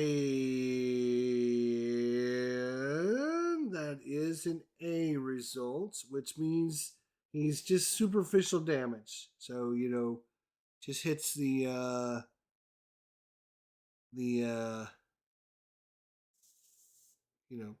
sheet metal. Put some holes in our plane, basically. But superficial damage. Our plane can take enough superficial damage that we will be marking down. So you can see all these little spots. If we fill in all these spots, then all our superficial damage is gone. So I'm just gonna fill in a spot for superficial damage. We'll just say that he hit that spot. You see, B-17's got a lot of damage they can take before we have to worry about superficial damage. All right, but he did hit us, but it was superficial damage. So I'm going to give this guy a blue chip because if they don't hit us, they don't come back. So this guy's going to leave. These guys won't leave us because they've hit us. This guy here, let's see what he does. Mr. Ace. Ooh, this is going to be interesting. So that is an 8. He's coming at 9 o'clock, which means he only needs an 8 to hit us. But he's a -2, but he's a +1 for an ace. So it's a -1. So we rolled a 7. So that is going to be a miss. That is going to be a miss. And because he misses us, he doesn't come back. So he just leaves. He just, maybe goes after a different plane, whatever, but he doesn't come back after us, which is fortunate. This guy also leaves. So we're down to just these 2 yahoos. Unfortunately, both of these guys are going to come back. All right, ball turret, left waist, radio.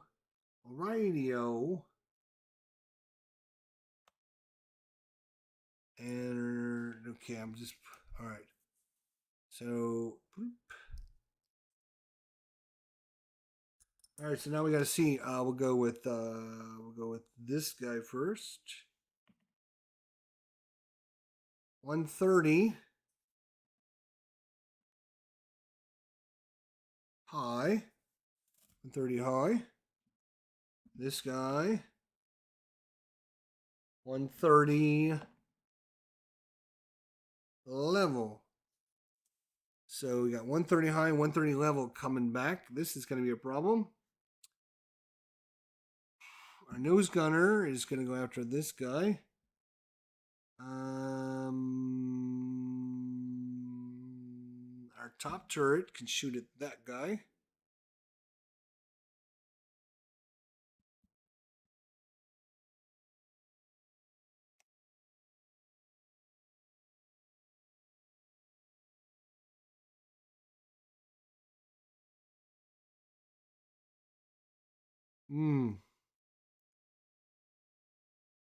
Yeah, I think that's all we can shoot. It's just those two. Oof. All right. So the top turret. Let's go with our top turret. Where's our thing here? This is just wave number 2. We got wave number 1 to do yet. This is 130, huh?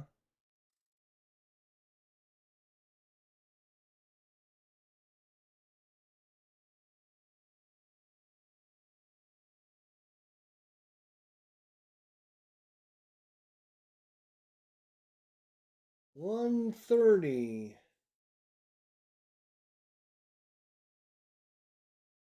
It looks like it's going to be a miss. All right, this guy here.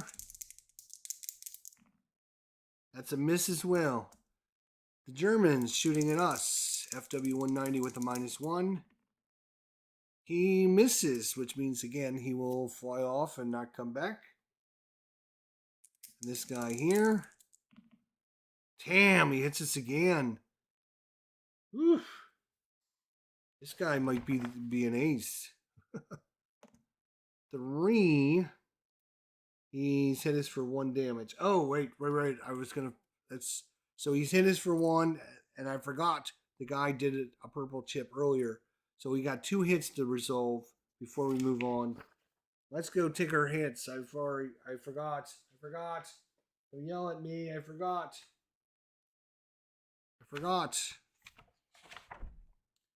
All right. Let's see. The other guy hit us when he came in. He was 12 o'clock high. So we'll start with that hit that came in last time. 12 o'clock high. As a 4, it's a waist compartment again. Oh my gosh, our poor waist guys. Our poor waist guys are just getting the shaft. Oh no, control cables. Control cables. First hit, no effect. Second hit, anywhere in a B-17. No evasive actions allowed. Landing roll on table 7-1 or 7-2 is a -1, and Bob run is automatically off target. So our control cables are knocked out. Our control cables. Let's see if we have those.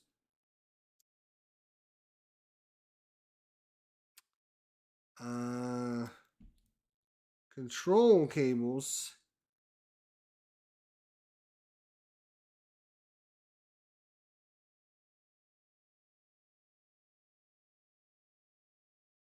Control cables, first hit, right there. They got a special thing for them right there. First hit on the control cables means nothing happens, but if another one hits, we're in big trouble. Any other time our control cables get hit from any other thing, whether it's this table or some other table, then we got no evasive actions allowed, and when we land, we're going to have problems. All right, that was the first hit. Now this hit is coming from this guy, and it is the 130 level position. 130 level right here. As a 10. Superficial damage. All right, we can take that. We'll just put that here. Boom, just like that. Superficial damage. So and then he will continue fighting with us because he's hit us again. So let's see where he comes around and fights us. We're kind of hoping he'd leave us alone. It's going to come back at the 12 o'clock. Low. 12 o'clock low. Well, that could help. 12 o'clock low is not where he wanted to come back. Because we can have 12 o'clock. It's going to be the nose gunner. It's going to be the ball turret.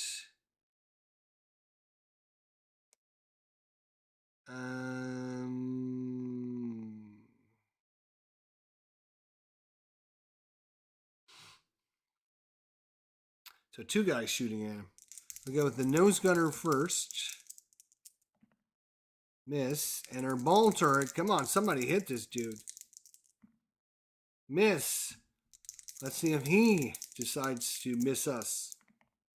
Yes. So that means he will just fly off, leave us alone, go away.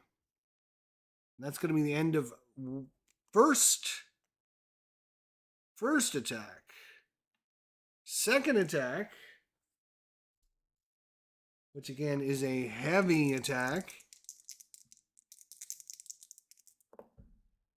53. 3 ME-110s. 12 o'clock level. 10:30 level. 6 o'clock low. All right, so let's roll for this guy. Oh, he's an ace. What about this guy? He's green. What about this guy? He's an ace. Oh my gosh. So I was wondering where all the aces were. Well, now we know. All right, what do we got? 10:30 level. Left waist, 10:30 lower high.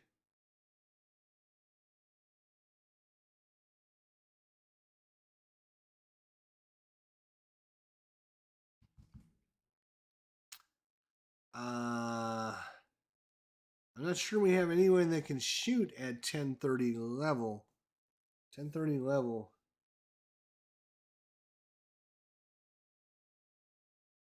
.30 lower high. And 10:30 low.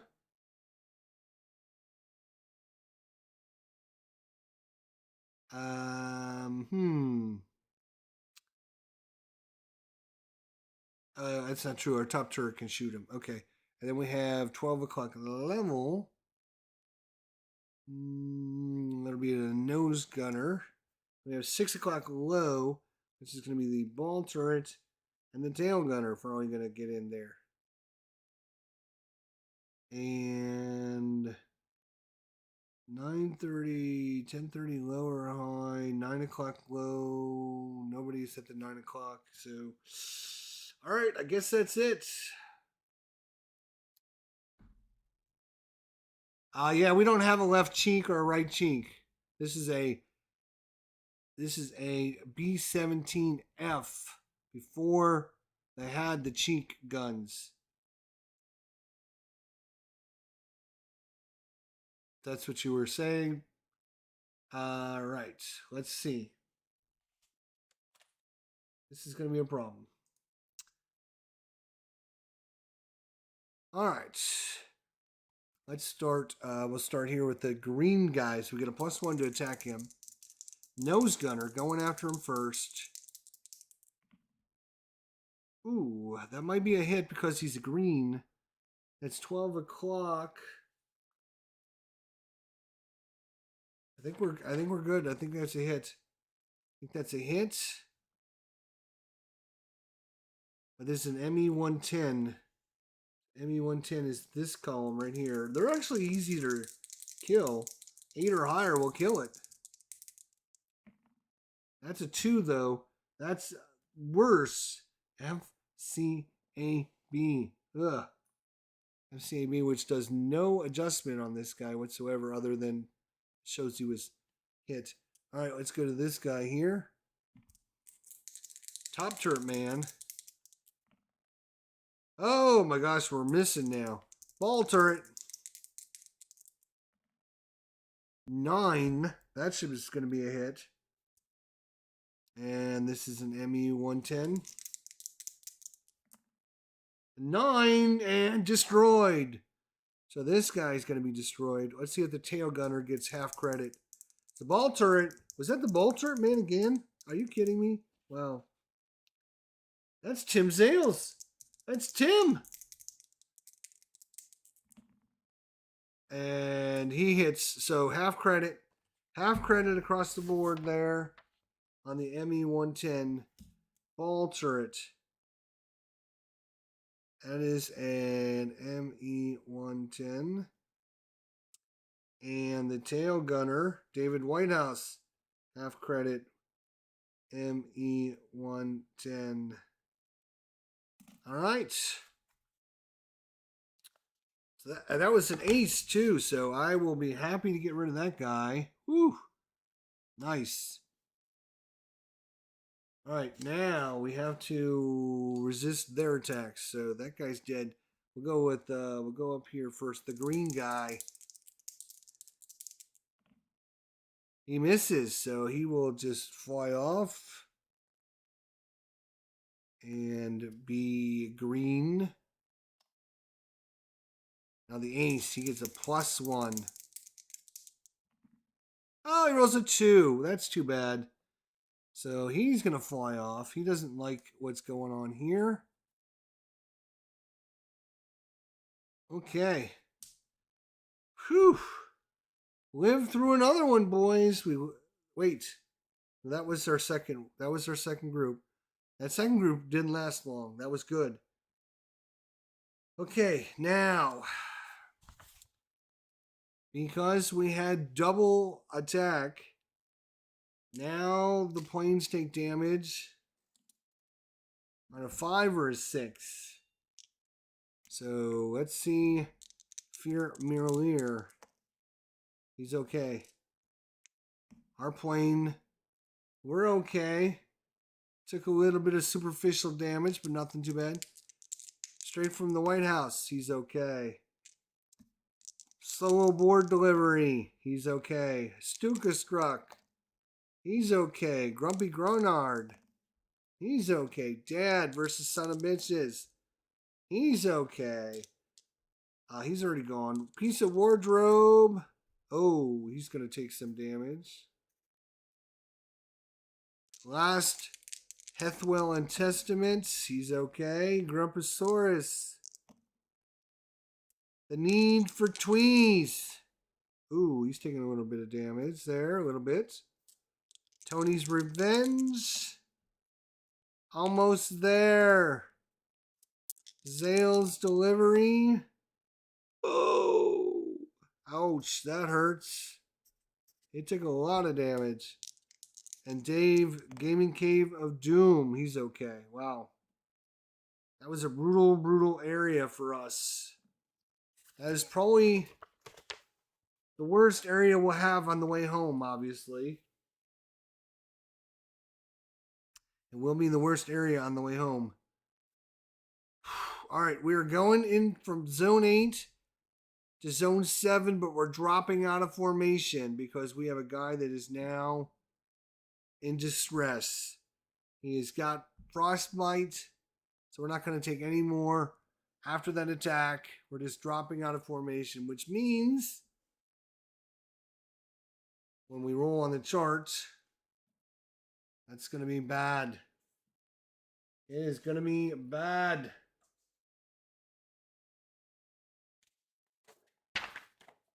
All right. We can get lucky. We're hoping to get lucky. All right. Zone 7 it is.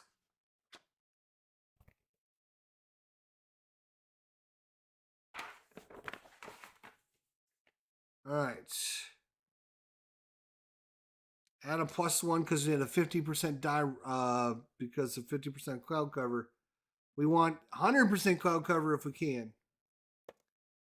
We do. We get 8 plus 1 is 9, which is 100% cloud cover. That's going to give us a plus or -2 to the next roll. We do have to check for mechanical failures. We're okay. We have to roll for contrails. We're okay. No contrails. So we get a +2.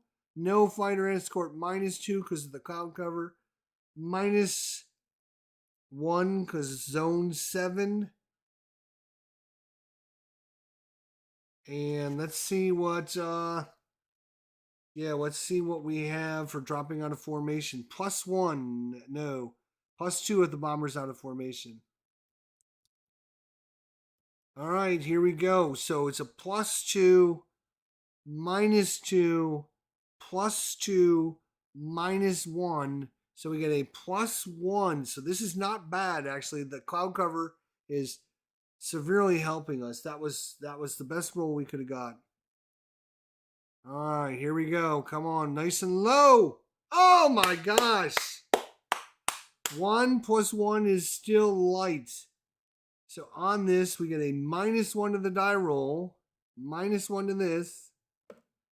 Oh, all right, one wave. We got one wave coming in on us.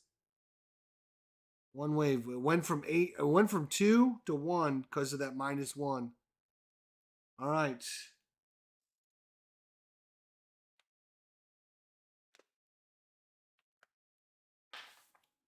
-1. Here we go. Or one wave. Sorry, one wave. We can always get something like a random event too, which would be cool. 44. Light. This is light though. 44. It's 2 JU-88Cs. 1030 high, 130 high. 1030 high, 130 high. 2 JU-88s.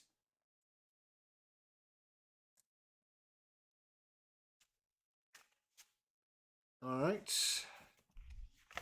They probably won't stick around long. They probably won't stick around for long.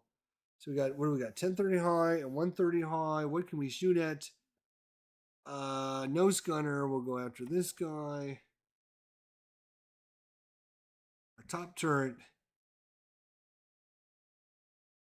We'll go after this guy. Radio. All turret can't do anything. You can't. Actually, left waist is 1030 high. Yes, so you can go after him. All right, let's shoot these guys down. Here we go. So first things first, we're gonna roll ace or green for this guy. Nope. What about this guy? Nope. All right. So we'll do our attack over here first from the top turret. 8 is a hit. JU-88 though. I don't know what kind of. Let's see what we got here. I don't know how much damage these suckers take. JU-88. Oh, they're easy to hit. But that's not what we wanted. FCAB, which does nothing other than show we got hit. Now we'll go with the nose gunner there. That's a miss. And our left waist gunner.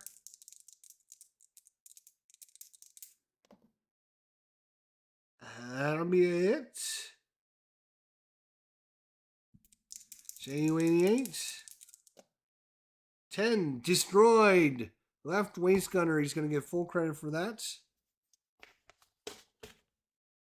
That is Brain Roland. Wow, he's got himself half a credit and half a credit. Now he's got a full. So he's got 2 planes. JU-88. Full credit for that one. So 2 half credits and a full credit for Brain Roland, our left waist gunner. Our poor right waist gunner. Wow. So that's going to destroy this guy. That's actually a good thing. Now let's see if this guy hits us. No, he does not, which means he will fly off and just leave us alone, thank God. All right. All right, there we go. That is zone 7 by ourselves. We are now over the water. We're going to zone 6. We have 100% cloud cover, which is good. That should help us. We get a +2 to the die roll. Let's hope these clouds stick around. 50% cloud cover.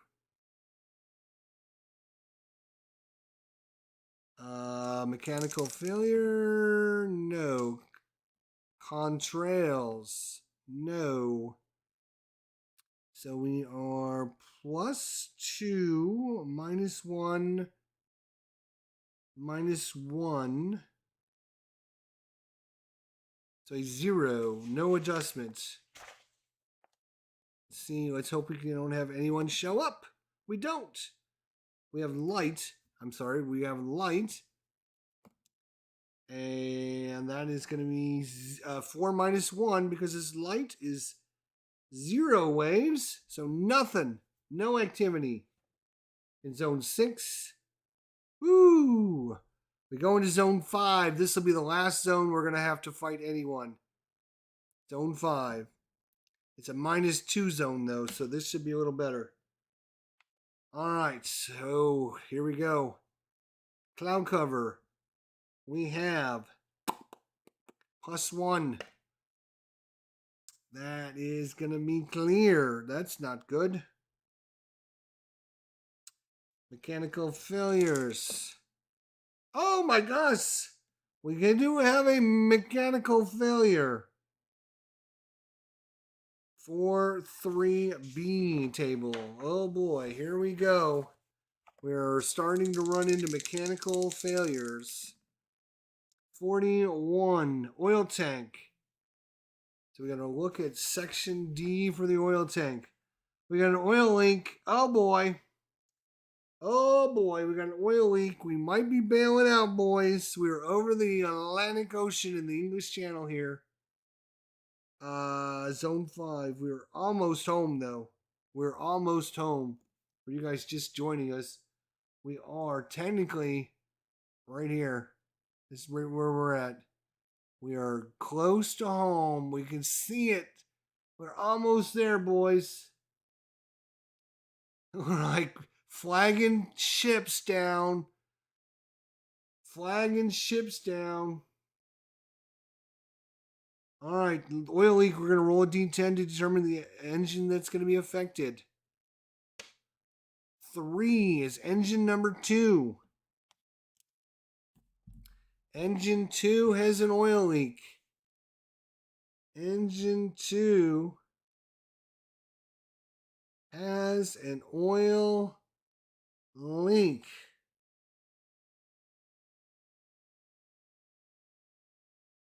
We're going to just mark that off there. Engine 2 has got an oil leak.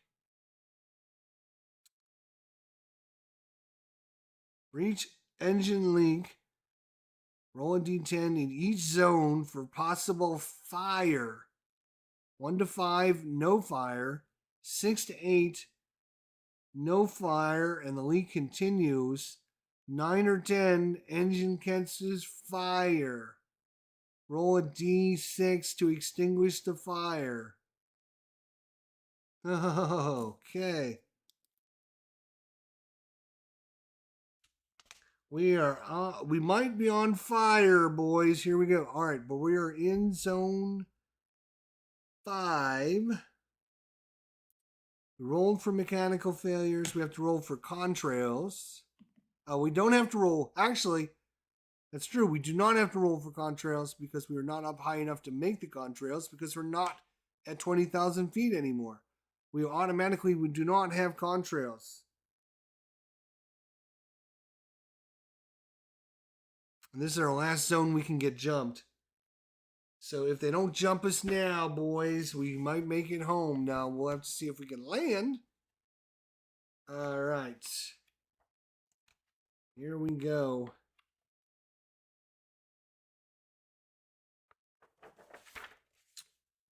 The weather is clear, which is bad.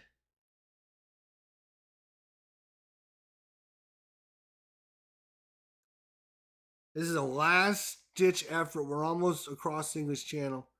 We get a -2. We get a -2. We get a +2 because we're out of formation. A -2 because we're in the -2 area. We have no cloud cover, no fighter cover. It's just a straight up die roll. Oh, that's bad. That's another heavy attack. That's another heavy attack. All right, so we add how many waves are coming at us this time? We add plus 2 to this roll.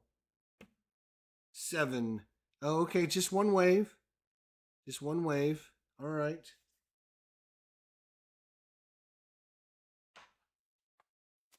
So they saw the billowing smoke coming out of our plane, and they're like, "Oh, there's an easy target. Let's go get this guy." Let's see what we're up against, eh? 14 heavy. 14 heavy is 4 ME-109s. We got 12 o'clock high, 12 o'clock low, 10:30 high, and a vertical dive. Wow. Okay. A swarm has found us, boys. A swarm has found us. Let's roll. Let's see. Ace or green? No. Ace or green? No. Ace or green? Yes, he's an ace. Of course he is. And last but not least, oops, he's okay. So obviously the 12 o'clock high guy is an ace. All right. So, well, our nose gunner is going to go for 10:30 high. No, 12:30, 12 o'clock high. That's fine. 12 o'clock low will be the ball turret man. Oops, come here, ball turret man. Vertical dive, there's only one person that can shoot at somebody doing a vertical dive, and that happens to be our top turret. So we will have him go after him. 10:30 high.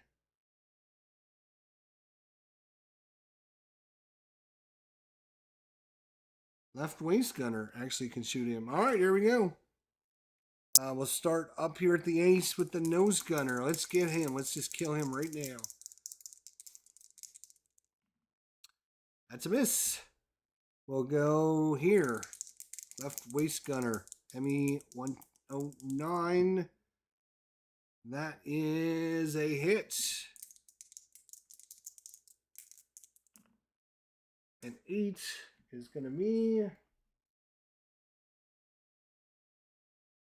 FBOA, which means he will attack us and then leave. But he'll attack us with the -2. That's good. This top turret. Come on, Herman. Hit another one. No. And finally, the ball turret man. Come on. Let's hit him. 12 o'clock low. That'll be a hit. An 11 is a destroy. Another kill. Wow. Holy Moses. Ooh, Tim Zales is a man on a mission. That is another kill. That is, he's got half an ME-109 and half a FW-190, and now he's got a full ME-109.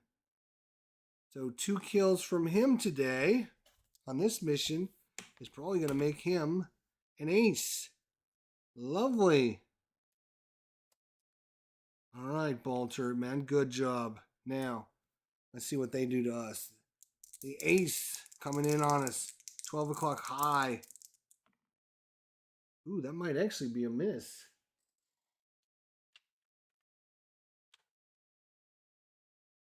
Uh, 12 o'clock high. They need a 9. He rolled a 7. He gets a +1 because of the ace. That is going to be a miss. So he is going to leave us and go home. Live to fight another day there, German. All right. Nose gunner. Let's see what this guy does. He's got a -2. He does nothing and he flies away.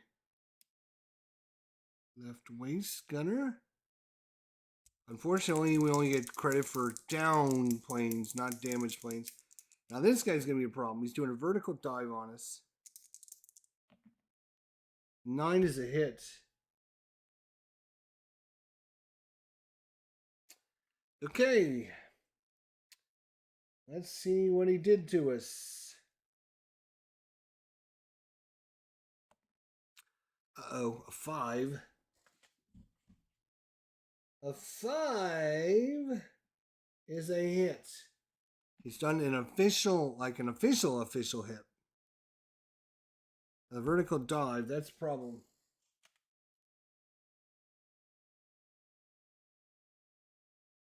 Where's my book?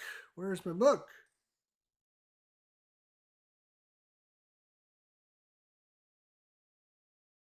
All right. He was doing a vertical dive.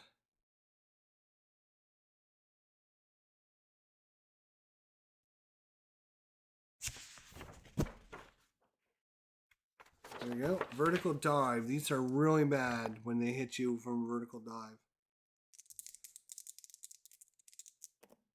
Oh, and that's not good when they roll a 12 too.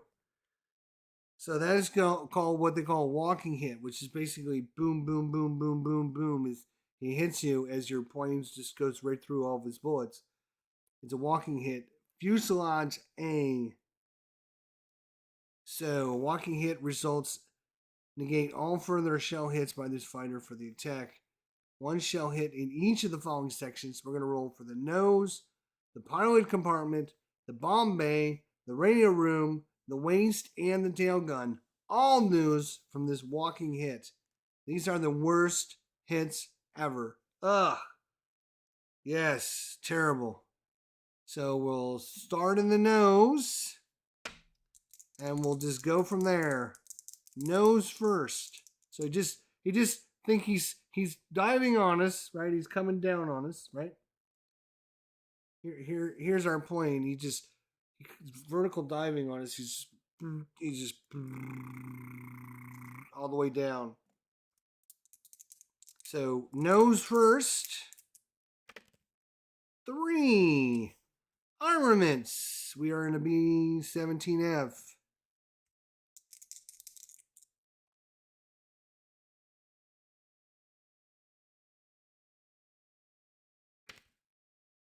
We have no cheat gun, so it's automatic nose gun. Our nose gun is no longer operable. Our nose gun is no longer operable. Nose gun is inoperable. There it is, nose gun inoperable. Lovely. Let's go to the next section, which is the pilot section. 5, co-pilot, roll for a wound on table 517, which I think is not in this book, right? No.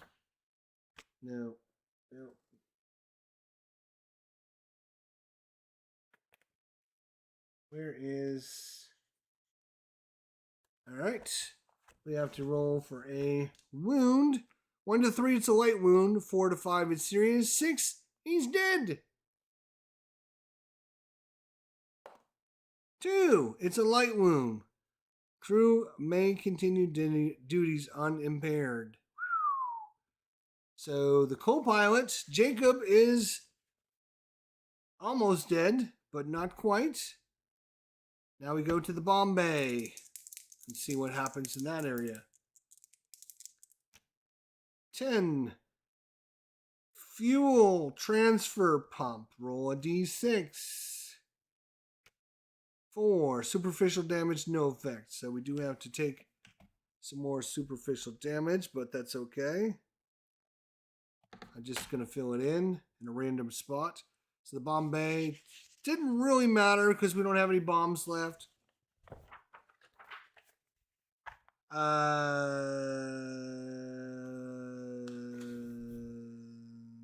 did the bomb bay. Now we have to do the radio room. Let's go to the radio room. 7. Superficial damage. All right, we'll take it.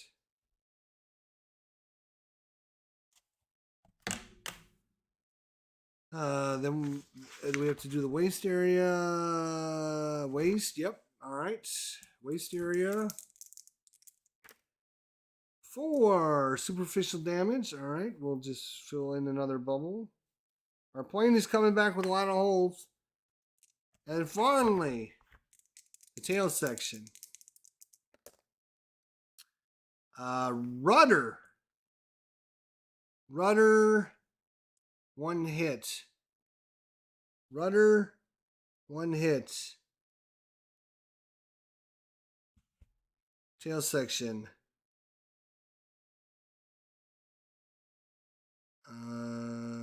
Rudder.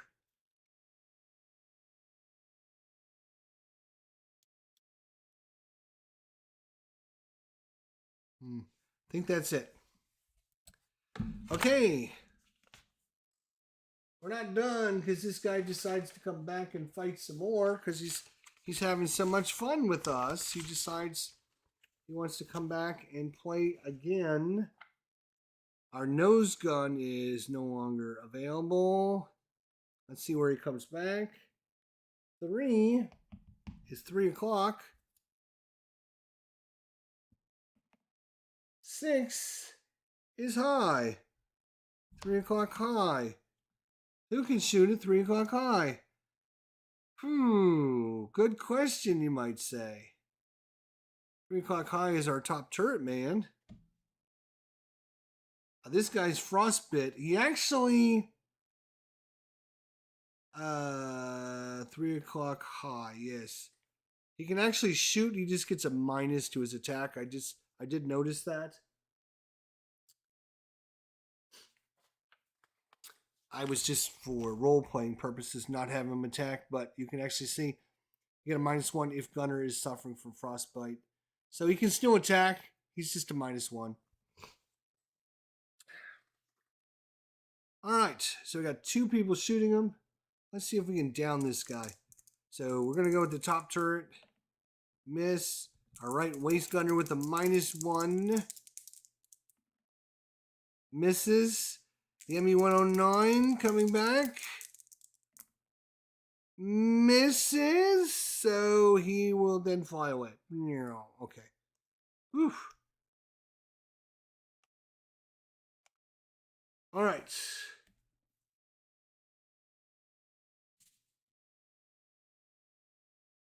All right. Now, we need to roll. We need to roll. We need to roll for something. What are we rolling for?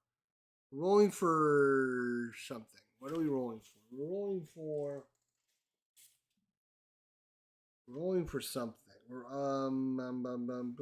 oil leaks. That's what we're rolling for, right? We're rolling for. You guys thought I forgot. We would have to roll for oil leaks. You guys were hoping. I know you guys were hoping, but I forgot.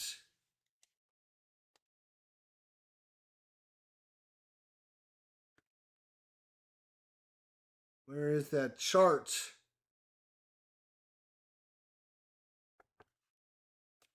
Oil leak. That was I remember where that was in the book. Hang on a minute. I remember where that was. That was right here, wasn't it? Right? Is that where we were? Yeah, right here. Oil leak. Aha! You guys thought I forgot. All right, so we are now safe. We've made it back over England. We got zone 4 over England, 3 over England, 2 over England, and then our base. So we cannot be attacked anymore. So we're going to hopefully make it back. But now we have oil leak. So going into zone 4, we have to roll to see if we go on fire. 1.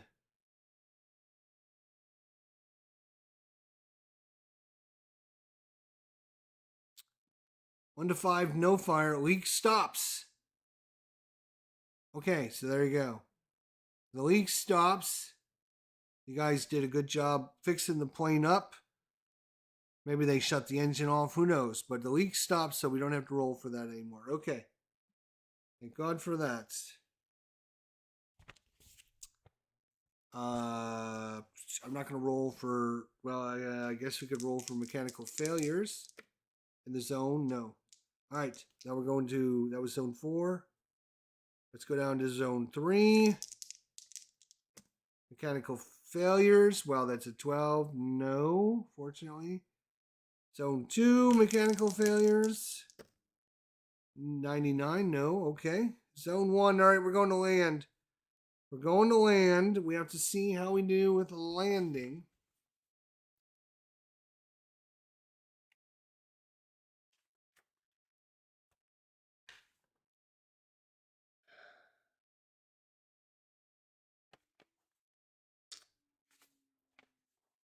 Right, all right, end of mission. Here we go. End of mission.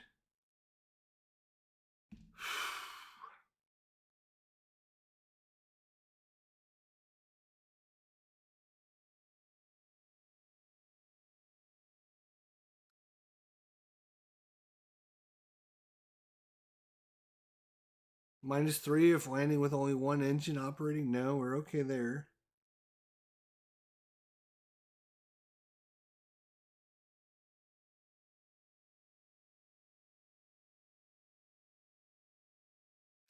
We do have to roll for weather at the base. We do have to roll for weather. So let's check the weather. 6. We're okay. Get a...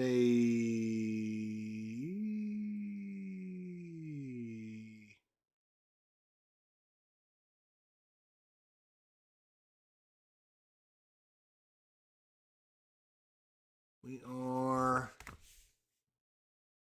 Okay.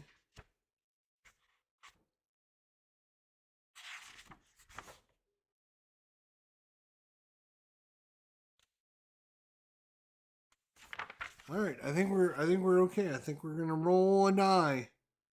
Roll 2d6. Let's see if Ruff can land this sucker back home. Here we go. Got a little bit of cloud cover. We stopped the leak.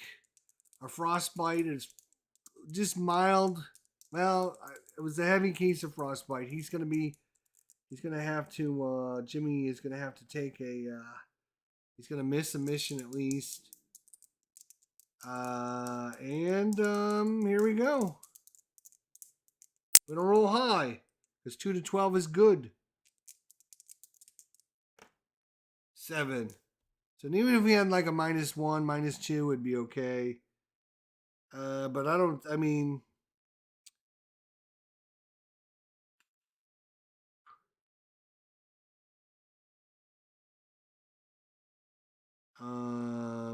yeah, -1 for the poor weather takes it down to a 6.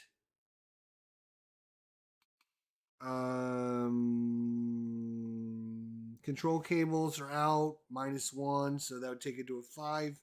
But yeah, I mean, we're fine. We land. A little bumpy, but we were there. We're home. Woo! Woo! What do you think about that nonsense? Holy cow. That is crazy, crazy sauce. But we made it back. That's the important. That is the important part. You guys have made it back home. Home once again. There's gonna be uh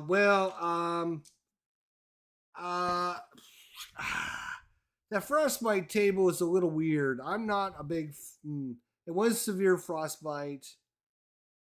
Oh, actually, hang on a second. There was. Ooh, when you do have severe frostbite, you may not operate a gun. So we did roll the severe frostbite. So he shouldn't have been a. Well, I mean, to be honest, we only had him do it the one time. So I think he ended up missing, actually. Right? Yeah, yeah. He ended up missing. So didn't matter because he didn't hit. So that's okay. Um.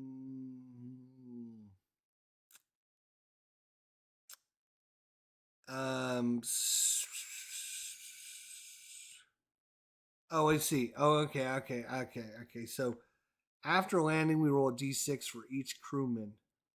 We roll 1 to 2, it's a frost nip. We roll a 3, it's a superficial frostbite. If it's 4, it's superficial frostbite. Infection occurs, and the crewman is sent home after treatment. And if it's 5 to 6, it's a deep frostbite.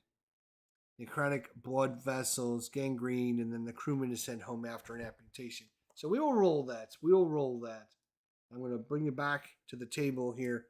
So yeah, after I was looking at this for this, so you roll up here first. It was a 6, so that's severe frostbite. May not operate a gun. Add +1 to die roll on the table. Notes above for recovery status of the crewman. After landing, roll a d6 for each frostbitten crew. On a roll of 1 to 3, the crewman recovers and can fly the next mission. And 4 to 6, the frostbite is severe, and the crewman is on a roll of 4 to 6, the frostbite is severe, and crewman is invalided home. Select a new crewman for the next mission. But then this one is the location of the frostbite. And then after landing, roll a d6 for each. This is frostbite. And this is location of frostbite. So when do you use this? And when do you? We're gonna roll up on this table. 1 to 3, crewman recovers and can fly next mission. 4 to 6, we're sending him home. He's fine. He's fine. He's fine. Well, he had severe frostbite though, but then that doesn't take into effect.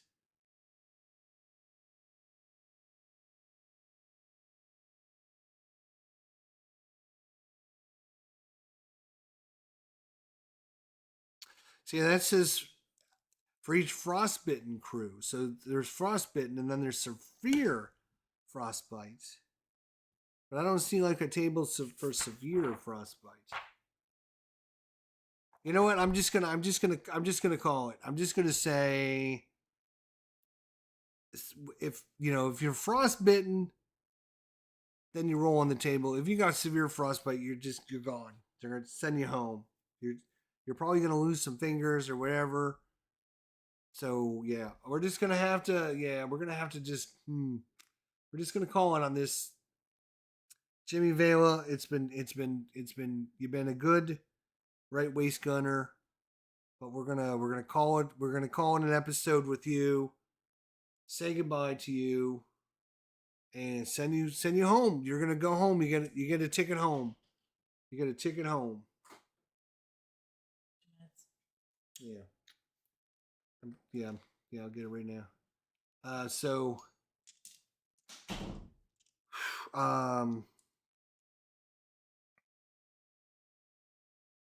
yeah.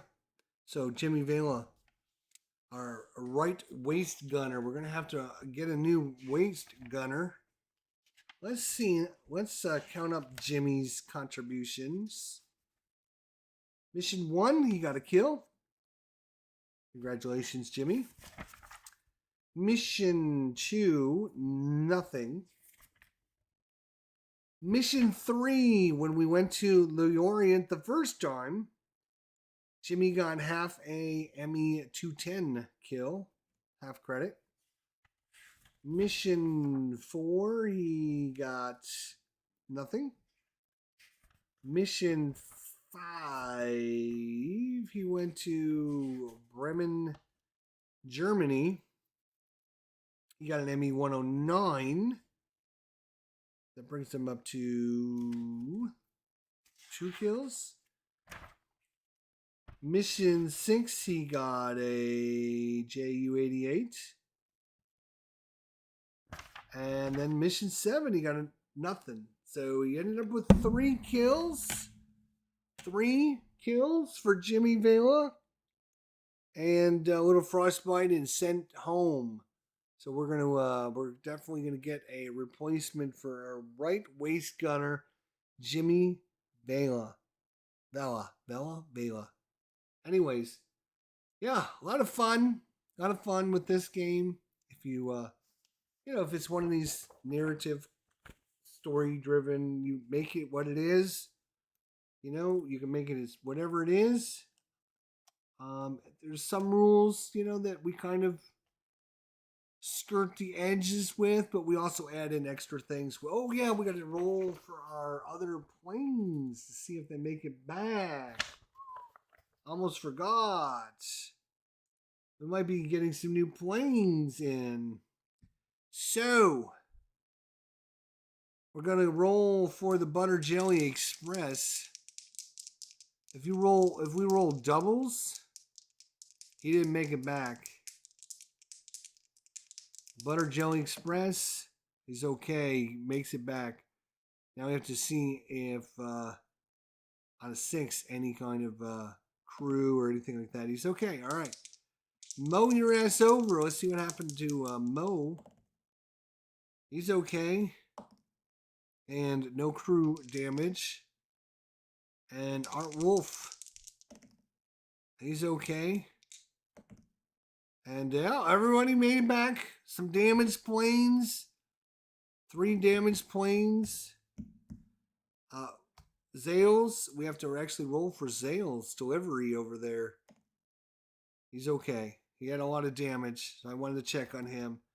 Actually, Wardrobe had a little bit of damage. Let's see if we roll a 12. He might not have made it back either. He's okay. All right. So we added some complexity to the game by that stuff. There's some slight optional rules for all that stuff in the game. I've made it more of a thing than it really is, I think, in the game. But makes it more fun to keep track of, because we're not the only plane out there. So it takes extra time to take care of the other planes. But, I think it's worth it. So anyways, that is mission number 7. Back to the Orient. Sub bends 20% damage. We're just not doing a very good job. We're gonna have to go back there in a mission or two. We're gonna be back there. But yeah, thanks everyone for coming out tonight. Andre and Tim, thank you, my friends. Good to see everyone. And Tim Zales as well. Crewman Tim Zales. Tony's Board Life, Eric and Michael and Eric and D.D. Lloyd and Magnus from Sweden, who joined us at the very beginning. Everybody who made it this far, thanks so much. Appreciate it. It's been a lot of good time sharing a little bit of time with you guys, and hopefully, made it a fun experience for you guys, and hopefully that's all we're trying to do. So if you appreciate it, if you tip your waitresses on the way out the door, don't forget to hit that like button. Share this with your friends. Tell them all about our channel over here. Tell them to come visit. And you never know what we're going to get into. But our heavy metal hitters successfully landed another mission. And we'll see where we go from here. Thanks, guys. Have a great night. We'll see you all real soon. Until then, my friends, take care.